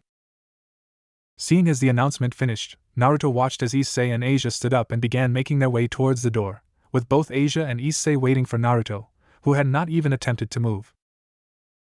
Seeing this, Issei waved his hand out towards Naruto. Yo Naruto! We just got called, spoke Issei, with Asia nodding in agreement. Everyone watched as Naruto sat within his seat, before the teacher gave a very large sigh. Naruto-san, if you would please go. You are disrupting the class, spoke the teacher with a clear tone, getting Naruto to release a sigh himself. Fine, muttered the reborn ninja as he stood up, grabbing his bag as he walked towards the door, and intentionally leaving his seat out. Walking past both Asia and Issei, Naruto gave a fake smile and thumbs up, not that either noticed. Okay. Let's go, spoke Naruto in an over-sarcastic tone, not that either Asia or Issei once again noticed. Walking towards the stairs that would take them to the entrance of the school, Naruto looked towards his left, and saw a closet. Grabbing both Issei and Asia by their wrists, Naruto opened the closet with his knee and walked inside, before all three of them disappeared. Occult Research Club. Ria sat behind her desk with some tea held within her hand as she looked towards her current members that were there. Counting three, them being Akino, Kaneko, and Kiba. Ria sipped some more tea as she moved her eyes towards the clock, showing 10 a.m. on the dot. Looking back to her current companions, Rias began to explain why they were called. Okay. So as you may know, it's that time of the month where we are able to go to the familiar forest, and before you speak. This isn't for us, it's more for Issei and Asia as they need their familiars, while Naruto could simply tag along so to speak, as he isn't a full member of my peerage. But during that time, the main objective is to get Asia and Issei a familiar, but it would seem that Sona has a similar idea of going to the familiar forest. Now, as you all know, the familiar master only takes a single group a month, so we, being me and Sona, have decided to hold a competition to see who gets to go. But seeing as how I wanted to be slightly fair, I had let Sona choose the competition. She chose dodgeball, so I just want all of us to have some practice," spoke Rias as she looked towards her present members, who simply nodded. "Kukuku. Rias Bucho, you're evil having a team game as the competition? Isn't that a bit unfair with a certain speedster in our team? Well, two if you count Kiba," spoke Akino with a grin, causing the only blonde male currently there to give a slight smile and twitch. Rias simply waved Akino off. "It wasn't my fault. Sona could have simply had two of our members battle, or even myself against her. So I wasn't being evil or manipulative. She was just unlucky," finished Rias, cheeky smile hidden behind her interlocked hands. Kaneko suddenly straightened her back out. "The pervert and Asia are here, and by the scent, Naruto is also here," spoke Kaneko with a blank tone of voice, causing Rias to nod in acknowledgement. Soon the door opened wide and in walked Naruto, Issei and Asia, with the latter two walking side by side, and Naruto walking behind the two with his hands wrapped behind his head. Seeing everyone appear, Rias cleared her throat. "Okay. Seeing as how we are all here now, I am here to give you all a slight heads up about a competition between both Mai and Sona's peerage after school. This competition will allow the winners to go to the familiar forest." Rias seemed to stop as soon as she noticed Issei's hand shoot up slightly, nervousness easily noticeable upon his facial features. "Yes, Issei?" asked Rias, slightly annoyed at having been stopped, before she got over it. Issei scratched his cheek slightly as he looked towards Rias. "Bucho. What exactly is the familiar forest?" asked Issei, his nervousness once again present. Rias blinked for a second, before showing a smile. "The familiar forest is where special creatures reside that is open to us devils. Basically, when a devil becomes used to his activities, the devil is then granted an opportunity to gain a familiar, which is basically a creature that bonds with you. A familiar is then able to give out flyers for you and use their abilities at any time. Say for instance, if you had a dragon familiar, he/she would be a strong fighter," finished Rias, watching as Issei's face went through a few emotions. Issei seemed to understand, before clicking his fingers. "What do you mean about a familiar handing out flyers for us? Wouldn't people notice if like a dragon was handing them a piece of paper?" asked Issei. Rias sighed once more, before giving Issei an explanation. "Most familiars have a human form which they can switch into at any given moment, however, there are a few species that don't have a human form, and an example would be dragons," finished Rias once more, gaining a nod from Issei. While this was going on, Naruto was carefully contemplating what he was hearing. There apparently was a forest full of creatures that could become bonded to you if both you and the creature wanted. It almost sounded like a summoning jutsu, only with the caster being able to summon one creature. I know that you can have more than one, but Akino didn't state that she had more than one in the conversation. Naruto suddenly jolted his head towards the clock as he heard a bell go, the final bell if the clock was right. Looking around, Naruto noticed that he was the only one left in the club room that Rias used for her peerage. Shaking his head, Naruto stood up, before he narrowed his eyes. Sending a pulse of chakra out in all directions, Naruto relaxed himself slightly when he noticed that there was no signature for any devil, fallen, or angel. He even made sure that his fellow humans didn't appear on his radar. Seeing he was clear, Naruto summoned 10 clones, each holding the same narrowed look. Turning to a clone, Naruto gave his instructions. "Find out everything about Rias and the whole devils, fallen and regular angels. Also, if there is anything saying something about Office, make sure you remember word for word, every bit of info," stated Naruto as he felt the signatures of his fellow members waiting at the gym. Looking at his clones once more, Naruto gave a short nod, before disappearing. Naruto blinked at the sight he had come upon as he arrived at the gym. There, right in front of him was Issei, holding onto his junk with tears streaming down his face, with every chick apart from Kaneko surrounding Issei as he cried on the floor. Blinking once more, Naruto turned his head towards the opposite team and saw Sona with an evil grin resting on her cute face, causing Naruto get the idea that it was by her Issei was crying on the floor. Walking towards the only female not worrying about Issei, Naruto stood next to Kaneko, who seemed aware of his presence if the slight twitch in her neck gave him an indication. Lowering himself slightly, Naruto put a hand in front of his face as he gave Kaneko quick glances from Sona's group towards the downed Issei. "Hey, Kaneko-chan. What happened?" asked Naruto in a whisper, causing the little white-haired girl to state in a blank whisper the events. "The pervert got his nuts squashed by Sona Citri, who used a dodgeball with magic to enhance its strength," muttered the small girl, causing Naruto to simply stare at Issei for a moment, before turning his head back to Kaneko once more. Shouldn't you be also worried then? The way I see it, nearly every girl in Rias's peerage is hooked onto him," asked Naruto with a slightly raised eyebrow, causing the little girl to look at Naruto directly, confusion hidden in her eyes. "To answer your first question, he's a pervert. I'm not helping a pervert. For your second question though, I really have no idea why Akino-san, Asia-san and Riasbucho like him." "Why do you ask?" replied Kaneko, some form of emotion being noticed by Naruto within her speech. Scratching the back of his neck slightly, Naruto gave a small grin, a grin that only Kaneko could see as his hand was blocking it from view, not that anyone would notice, as Issei was now crying harder after Asia slipped and fell on his junk, only causing more pain. "Well, it's weird, I guess. I mean, how many people who loudly states that their dream is to be the harem king actually gets any girls after that? I mean, sure, Issei is a great friend, mumble about before being a devil, but why would a lot of girls who are extremely cute, with the exception of you Kaneko-chan, be liking the pervert to a very high degree? It just boggles my mind a bit." Databeo spoke Naruto, causing Kaneko to have a slight blush at the mention of her name, not that Naruto could see as the girl turned her head when she felt it appear. Kaneko gave a slight sigh as she looked back towards the field, watching as Issei is carried off the field due to injury. "I have no clue, Naruto-senpai," muttered the small girl, causing Naruto to raise an eyebrow. "Senpai?" asked Naruto in a curious tone, which made the small girl nod her head.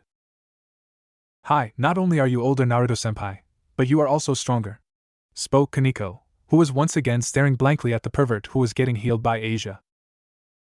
However, as she was looking away from Naruto, she hadn't noticed him move his hand to her head. But before she could get his hand off, she began to purr as Naruto rubbed her head. If anyone looked at Naruto now, they would see him with a large grin. "Don't worry about adding senpai to my name, Kaneko-chan. We're all equals," said Naruto as he finished rubbing Kaneko's head, not noticing the small girl send a glare at his hand as it moved away from her head. As soon as Naruto went back to paying attention to the gym, he noticed that Sona noticed him, which was shown as she walked off the field towards him, ignoring the still crying Issei, which brought a sweat drop to his head as Issei was still crying. Standing a few feet from both Kaneko and Naruto, Sona raised her glasses up slightly as she looked at Naruto. "Well, Naruto-san, seems that you have joined Rias's peerage. Shame, really," spoke Sona in a calm tone, something which Naruto raised an eyebrow to. "No, I haven't.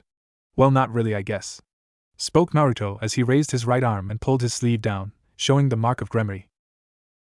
"It's more of a temporary thing, I guess. I'm only in Rias's peerage in name only, well, until Rias beats Riser Phoenix anyway," muttered Naruto towards the end, gaining a sharp look in return from Sona. "So you are still litigable for claim?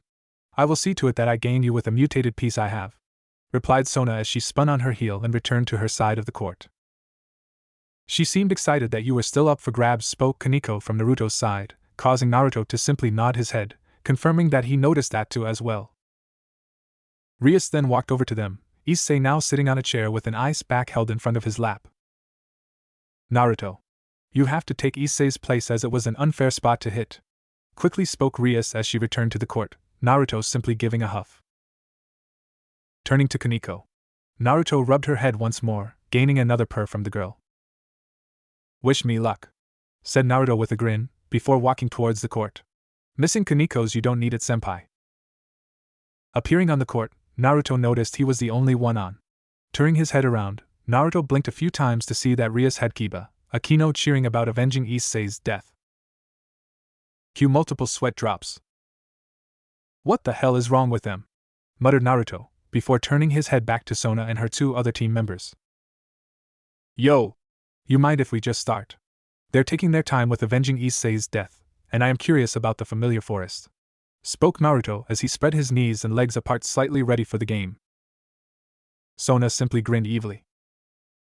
"If you so choose," spoke the president of the student council, grabbing a ball near her foot and sending it towards Naruto, who simply tilted his head, dodging the ball entirely. "Really? That's it?" asked Naruto, his arms crossed as he looked towards Sona. Hey! Don't talk to the president like that! Screamed the only male other than himself on the court currently. However, he soon shut up when Sona sent a glare at him, before turning back towards Naruto with her evil grin in place. After a moment, Naruto widened his eyes as he jumped to the right, avoiding a ball that was following him around. What the hell? Shouted Naruto as he dodged the ball, not that it was hard or anything, but it was persistent for a ball. Naruto turned his head towards Sona's blonde teammate and grinned. Moving himself forward towards Sona and her team, Naruto gave a cheeky grin and wink, before back-flipping in the air.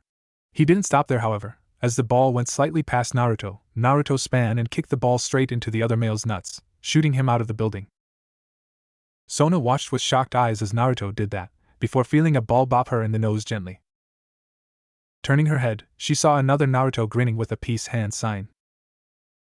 Turning towards her other peerage member who was still in, Sona blinked when she saw that her teammate was being healed by her other members, due to the apparent ball to the cheek.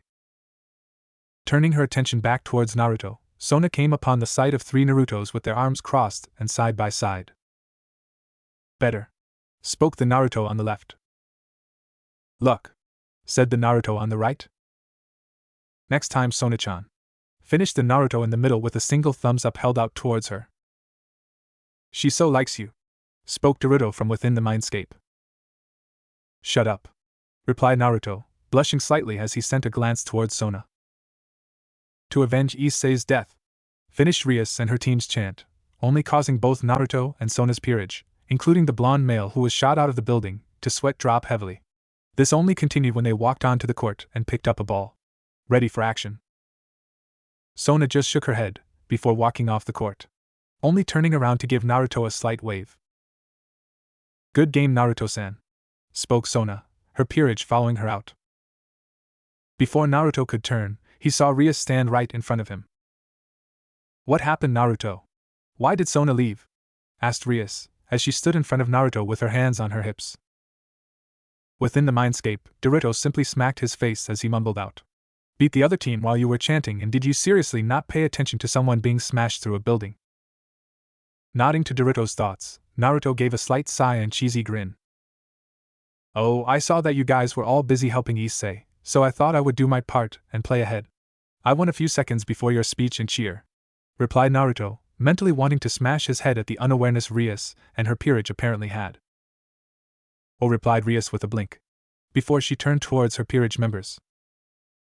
Everyone, Naruto here won the match for us. Consider Issei avenged.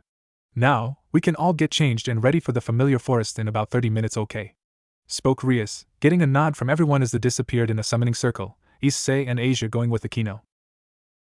Turning around, Rias gave Naruto a beautiful smile. Thank you, Naruto. We'll be back soon, spoke Rias in a soft tone, disappearing in a red summoning circle as well. Seeing her disappear, Naruto felt the rush of memories go into his head. Gripping his head with his right hand, Naruto went towards the seats that ran alongside the gym's court. Placing himself down, Naruto watched through his clones' memories as they found nearly everything that was revolved around the supernatural world. However, what shocked Naruto was that he found Rias's diary. Why would a devil need one he didn't know, but it didn't stop him from taking a look at its contents. What he found actually made Naruto slightly plain, he guessed. Inside the diary it talked about how Rias felt when she met everyone she knew and how her life had been. It pretty much went from her age of 4 or 5 to her current age. So what he learned from her diary was that there were 4 Satans, one of which was her older brother, who was also apparently the strongest. The devil world only had a third of their original devil houses, causing the creation of the peerage system, utilized by a set of chess pieces, created by one of the smarter 4 of Satans. He also learned that there was a war between the 3 factions, devils, fallen and angels, which pretty much wiped a lot of people off the face of the earth, with the fallen being excluded as they left the war after a good chunk of soldiers/troops died, one of which was the original governor of the fallen, leading up to a man named Azazel to take control and retreat from the war. At least Azazel wasn't an idiot, unlike the previous governor, muttered Naruto as he was chilling on the 4th Hokage's hair on the mountain. Yeah, but all that came from the war was a non-aggression pact. But I don't think that they would have even done that if the 2 great dragons battled near them, muttered Naruto within his head, causing Naruto to nod. Yeah, wasn't one of the dragons called Ophis? Asked Naruto in slight confusion. Naruto blinked at that. Ophis, the infinite dragon god motherfucker, muttered Naruto out loud as he just realized that he had a dragon god in front of him earlier in the day. Naruto suddenly started to chuckle. You wanna fight her, don't you? Asked Naruto with a grin, only stretching further when he heard Naruto mutter. What do you think? Looking up towards the bright ceiling, Naruto gave out a sigh. Okay, so not only did we meet a dragon god that apparently sensed my chakra, but we also found out that there's a massive war between 3 factions. Meh, sounds easier to unite than the shinobi world. Spoke Naruto out loud with a grin.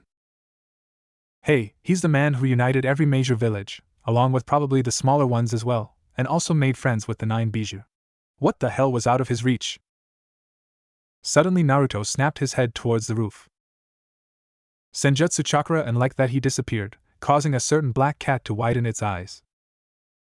You know, I really thought that I did fell something off during the dodgeball match. It just took me a few minutes to get a proper feel of what I picked up. And who would have known it was a cat that could use Senjutsu energy? Spoke Naruto as he stood behind the cat with his arms crossed. The cat simply looked at him for a few moments, before a grin stretched its face. Oh, so you can sense Senjutsu Naya? Asked the small black cat as it faced Naruto, causing the blonde to sweat drop slightly. I honestly can't take you seriously. Not only the height difference is hurting my neck, but it's just weird. It's like talking to Gamakichi for the first time again. Spoke Naruto as the small cat grin widened. Before Naruto knew it, the cat began to stand on its hind legs, before it started to grow to a slightly smaller size to him being 166 centimeters in height, while the figure seemed to be 153 to 156 centimeters in height. Soon the cat began to lose its fur, its arms changing into 2 arms' legs as the paws changed into hands. The cat face then changed into that of a beautiful girl's with 2 fluffy cat ears at the top of her head. As the transformation continued, Naruto watched as cloths magically began to form around her body as she changed, causing a slight eyebrow raise in confusion. Soon the now known woman stood in her final form, something that instantly caught Naruto's attention. The woman in front of him had a voluptuous figure with long black hair with split bangs and hazel cat-like eyes. Her attire consisted of a black kimono exterior with a red interior. She then had a yellow obi with golden balls attached to her kimono, just under her yellow obi. Her final piece of new attire was an ornament headwear that sat in her hair, between her 2 cat ears. When Naruto looked towards the Catwoman's face, he couldn't help but notice the extremely large that were being slightly shown. Seeing this, the woman decided to tease him by making a pose, showing off her big black sandals with purple rubber holding her feet to the sandals. Naruto shook his head slightly to get the image out of his head. Why the hell everyone in this general city or area was incredibly beautiful, he had no clue, but he sure as hell wasn't going to complain. See something you like, Naya?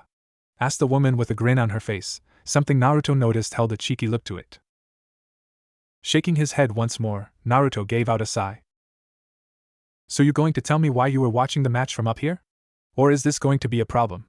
Asked Naruto with his arms crossed, waiting for the cat girl's reply. Naya. Now why would I want to fight a big strong boy like yourself, Naya? Asked the girl as she walked up to him, teasing grin on her face as she went around him, sort of like a curious cat. Naruto simply narrowed his eyes slightly. You didn't answer my question. Who are you? Asked Naruto, causing the woman to stop and raise an eyebrow. You don't know me, Naya? Asked the woman as she raised her face to just a few centimeters away from Naruto's own. Naruto stared at the woman's face for a few seconds, holding back the blush he wanted to release, before tilting his head slightly. No. Should I? Asked Naruto, causing the woman to look at him in shock. How could you not know me, Naya? I'm an SS-ranked creature, Naya. Asked the woman in shock, thinking that the being in front of her was stupid. Naruto blinked at the information, before he shook his head slightly. You still haven't given me any information, replied Naruto, causing the woman to pout. Fine, Naya. My name is Kuroka, Chiron-chan's older sister Naya. And I was watching the match because I wanted to see my cute Chiron-chan, Naya. Finished the now named Kuroka as she gave a large smile. Blinking, Naruto tilted his head. Who's Chiron? Asked Naruto, getting Kuroka to give a loud Naya. Crossing her arms under her bust, making it appear even larger, Kuroka simply stared at Naruto with a grin. I'm not telling, oh by the way. How do you like your ass kicked? Naya asked Kuroka, getting a raised eyebrow from Naruto once more. My ass kick, began Naruto, only to twist his body so that the kick Kuroka sent sailed over him. Placing a palm against the floor, Naruto used his strength to throw himself to his right, missing a blue energy bolt from hitting him. Landing on the ground, Naruto watched as Kuroka sent blue bolts at him, some at the same time, while others at a single time. Dodging the bolts, Naruto could feel the nature energy held within them, before summoning a kunai on his wrist. Soon Naruto started to deflect the energy bolts with an earth-style infused kunai, just to increase the durability of his weapon. Summoning another kunai in his left hand, Naruto infused the kunai with his lightning element, making sure to overload his kunai, before he threw it towards Kuroka, who simply sidestepped the blade, causing him to grin, something which Kuroka instantly noticed. Soon a massive sun-like lighting ball exploded out of the kunai, shocking Kuroka in the back while also sending her towards Naruto, who threw his leg forward and kicked Kuroka in the face. Looking down to the now knocked-out Kuroka, Naruto widened his eyes before sending a surge of chakra through his system, causing his surroundings to change back to a non-damaged roof, where he just had enough time to dodge a kick to the head. Ducking under the kick, Naruto quickly shot his apparently free hands up to catch Kuroka's leg, before he simply froze. Something which made Kuroka grin as she kicked him in the head, sending him skidding across the roof. "What's the matter, Naya?" asked the woman with a cheeky tone, causing the Naruto who she kicked to explode in smoke, making Kuroka slightly curious on how he did that, but she kept her grin held onto her face. "What the hell? You aren't wearing any panties!" shouted a voice behind the smoke, which soon cleared out, showing an unharmed Naruto as he pointed a finger towards Kuroka, who simply widened her grin. "And you're complaining, Naya?" asked the woman, only widening her grin when she saw Naruto reply with a no before he began to stutter. Within his mindscape, Naruto had a picture of Kuroka from the view that showed Naruto her special place. He then began to hug the image to his chest. "Damn it," muttered Naruto with a blush spread across his face, before he looked at Kuroka once more, channeling chakra into his feet as he crouched slightly forward. "Well, time to finish this," spoke Naruto as he dashed forward at a speed Kuroka couldn't see, her senjutsu energy only giving her a split-second knowledge of where Naruto was going to strike. During the small skirmish, Kuroka had a big grin, even when she was hit across the clearing. She was truly enjoying the battle. Throwing his hand forwards, Naruto quickly attempted to grab Kuroka's neck, which only failed when Kuroka leaned back, causing Naruto to grip her kimono instead, which, with another backwards dash from Kuroka, ripped it wide open, showing Kuroka in her birthday suit. It only took Naruto a few seconds to realize what happened. And when it did, Naruto quickly turned around and covered his eyes. "Not a pervert, not a pervert, not a pervert, I wonder if they're soft or firm, not a pervert, damn it. Screw you, Ero Sennin!" shouted Naruto as he got kicked to the ribs, sending him crashing onto his back. Within the mindscape, Naruto was now praying to a large naked statue of Kuroka, mumbling, "I am not worthy of the sight." Landing with a grunt, Naruto quickly attempted to roll to his side, only to feel Kuroka sit on him, her hands holding his own down with her body pressed against his own. "That was so fun, Naya. What's your name, Naya?" asked Kuroka as she began to rub her lower region against Naruto's, causing the blonde to try and stop the blood from flowing down there. "Not a pervert," muttered Naruto, only making Kuroka rub more sensually against his lap with her own. "Naya, that's not a name," said Kuroka as she pressed her large against Naruto's black blazer, causing the blonde to finally lose control of his blood flow, something which Kuroka noticed. "Oh, it feels so good.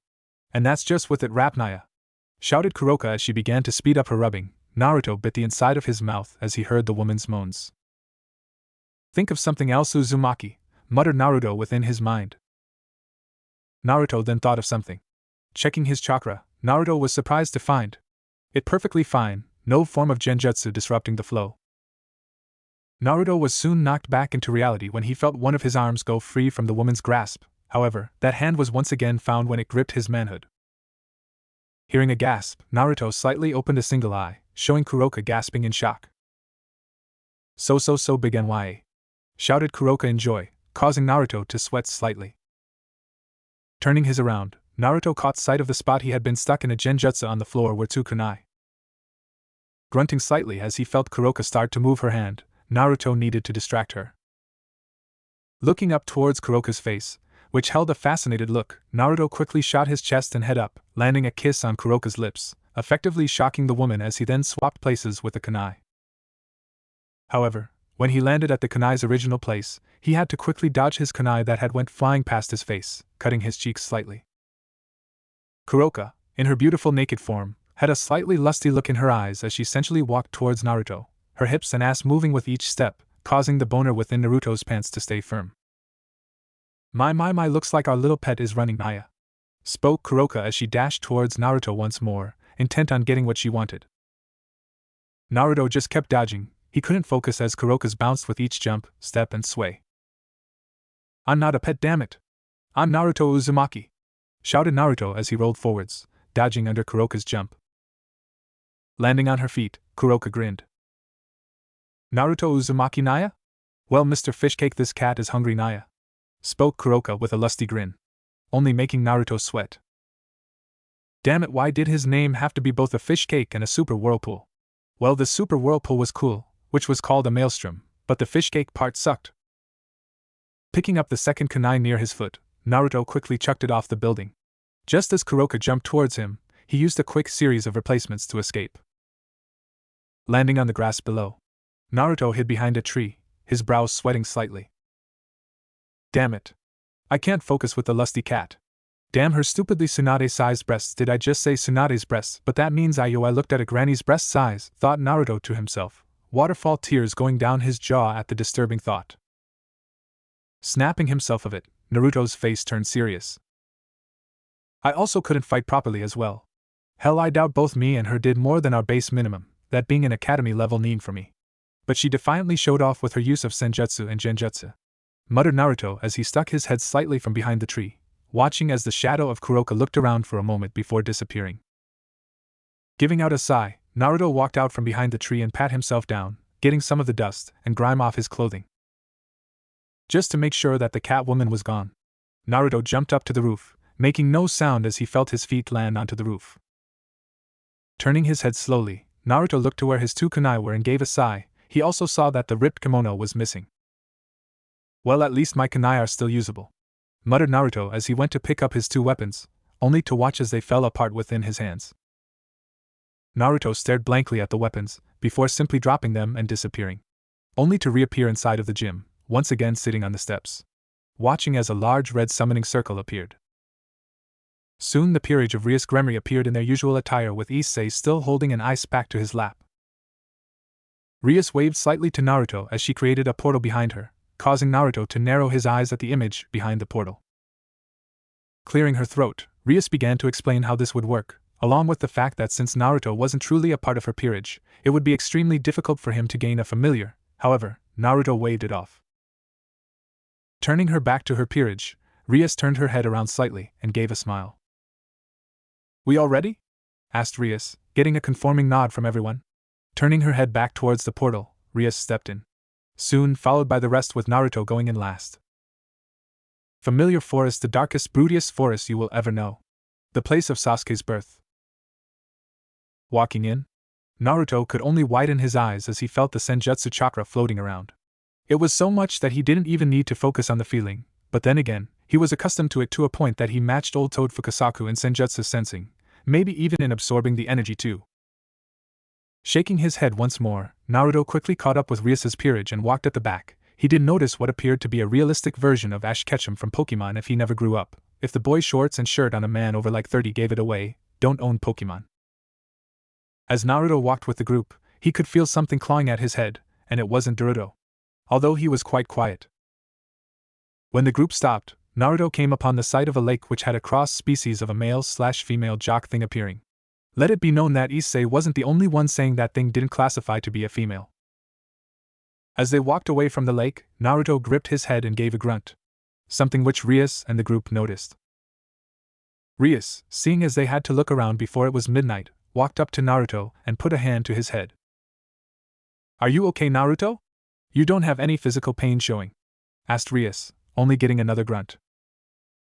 "Yeah, I'm fine, go on ahead, I'll catch up soon," muttered Naruto, causing Rias to give him a concerned look, before nodding and leaving with the group. Soon Naruto stood up and placed a hand against a tree. He could feel the pain eating his head. The way his brain boiled within his skull hurt. But it wasn't the physical pain you would get, but the pain of remembering something. Something that was just at the tip of your tongue. A few moments later, Naruto was at boiling point. He needed to cool down. Getting hold of his chakra, Naruto felt the energy within his control before he, for some strange reason, shot his chakra out of his body in a scream, his energy piercing the dark gray clouds above. "Ah!" screamed Naruto, his energy, his chakra, exploding out of him. Within the forest, multiple animals snapped their eyes open as they felt the power being felt. But only one opened his eyes in shock. "Really?" screamed Naruto as his chakra slowly started to diminish, his energy returning at a fast rate as he fell to his knees. The burning feeling was gone, but Naruto couldn't believe what he felt next. The emotion he felt after his little show of power caused Naruto to feel relaxed and calm, as if he just let all his worries out in a single scream. Naruto closed his eyes as he sat on his knees, his chakra returning and filling up his coils as he sat. Soon the sound of thundering stomps was heard. It easily snapped Naruto's eyes open as he looked towards the red sky. However, as the steps felt closer, so did the beast that made them. Narrowing his tired eyes, Naruto could only watch as a massive beast walked towards his general direction. Looking at the beast's shape, Naruto slowly widened his eyes as he took in some details, before he remembered a certain fox girl. "It's not him," thought Naruto to himself, as he closed his eyes to rest a bit more. "Naruto!" screamed a voice, snapping Naruto's eyes open to the max as he got off the floor and up to the highest viewpoint. Once again looking towards the beast, Naruto's face went from a serious one to a happy one. The orange body color, the body structure, the black tips that went from the ears to the eyes, the massive white sharp teeth, and of course, the 9 massive tails behind it. "Kurama," muttered Naruto as he looked at the rapidly approaching beast. His happy expression had a grin join itself as Naruto moved his somewhat restored chakra into his feet, before he shot off from the tree and jumped towards the large beast. A few fast-paced tree jumps, Naruto jumped up towards the sky, now able to confirm who it was as he flew towards the creature. Flying towards the orange fox, Naruto held a grin to his face as he shouted a name he hasn't spoken to another. "No fucking way," muttered Naruto as he looked through Naruto's eyes. "Kurama! Kurama!" shouted Naruto as he flew towards the large orange-colored fox, its massive 9 tails swishing behind it as it got closer and closer to Naruto's position. Coming to a stop on one of the trees, Naruto watched as the large fox grinned at him before disappearing in a pool of smoke, causing the blonde to widen his eyes in shock. Moving his head around like a man, Naruto tried to find the once large beige on the dead forest ground, only straining his eyes as he looked for what he believed was Kurama,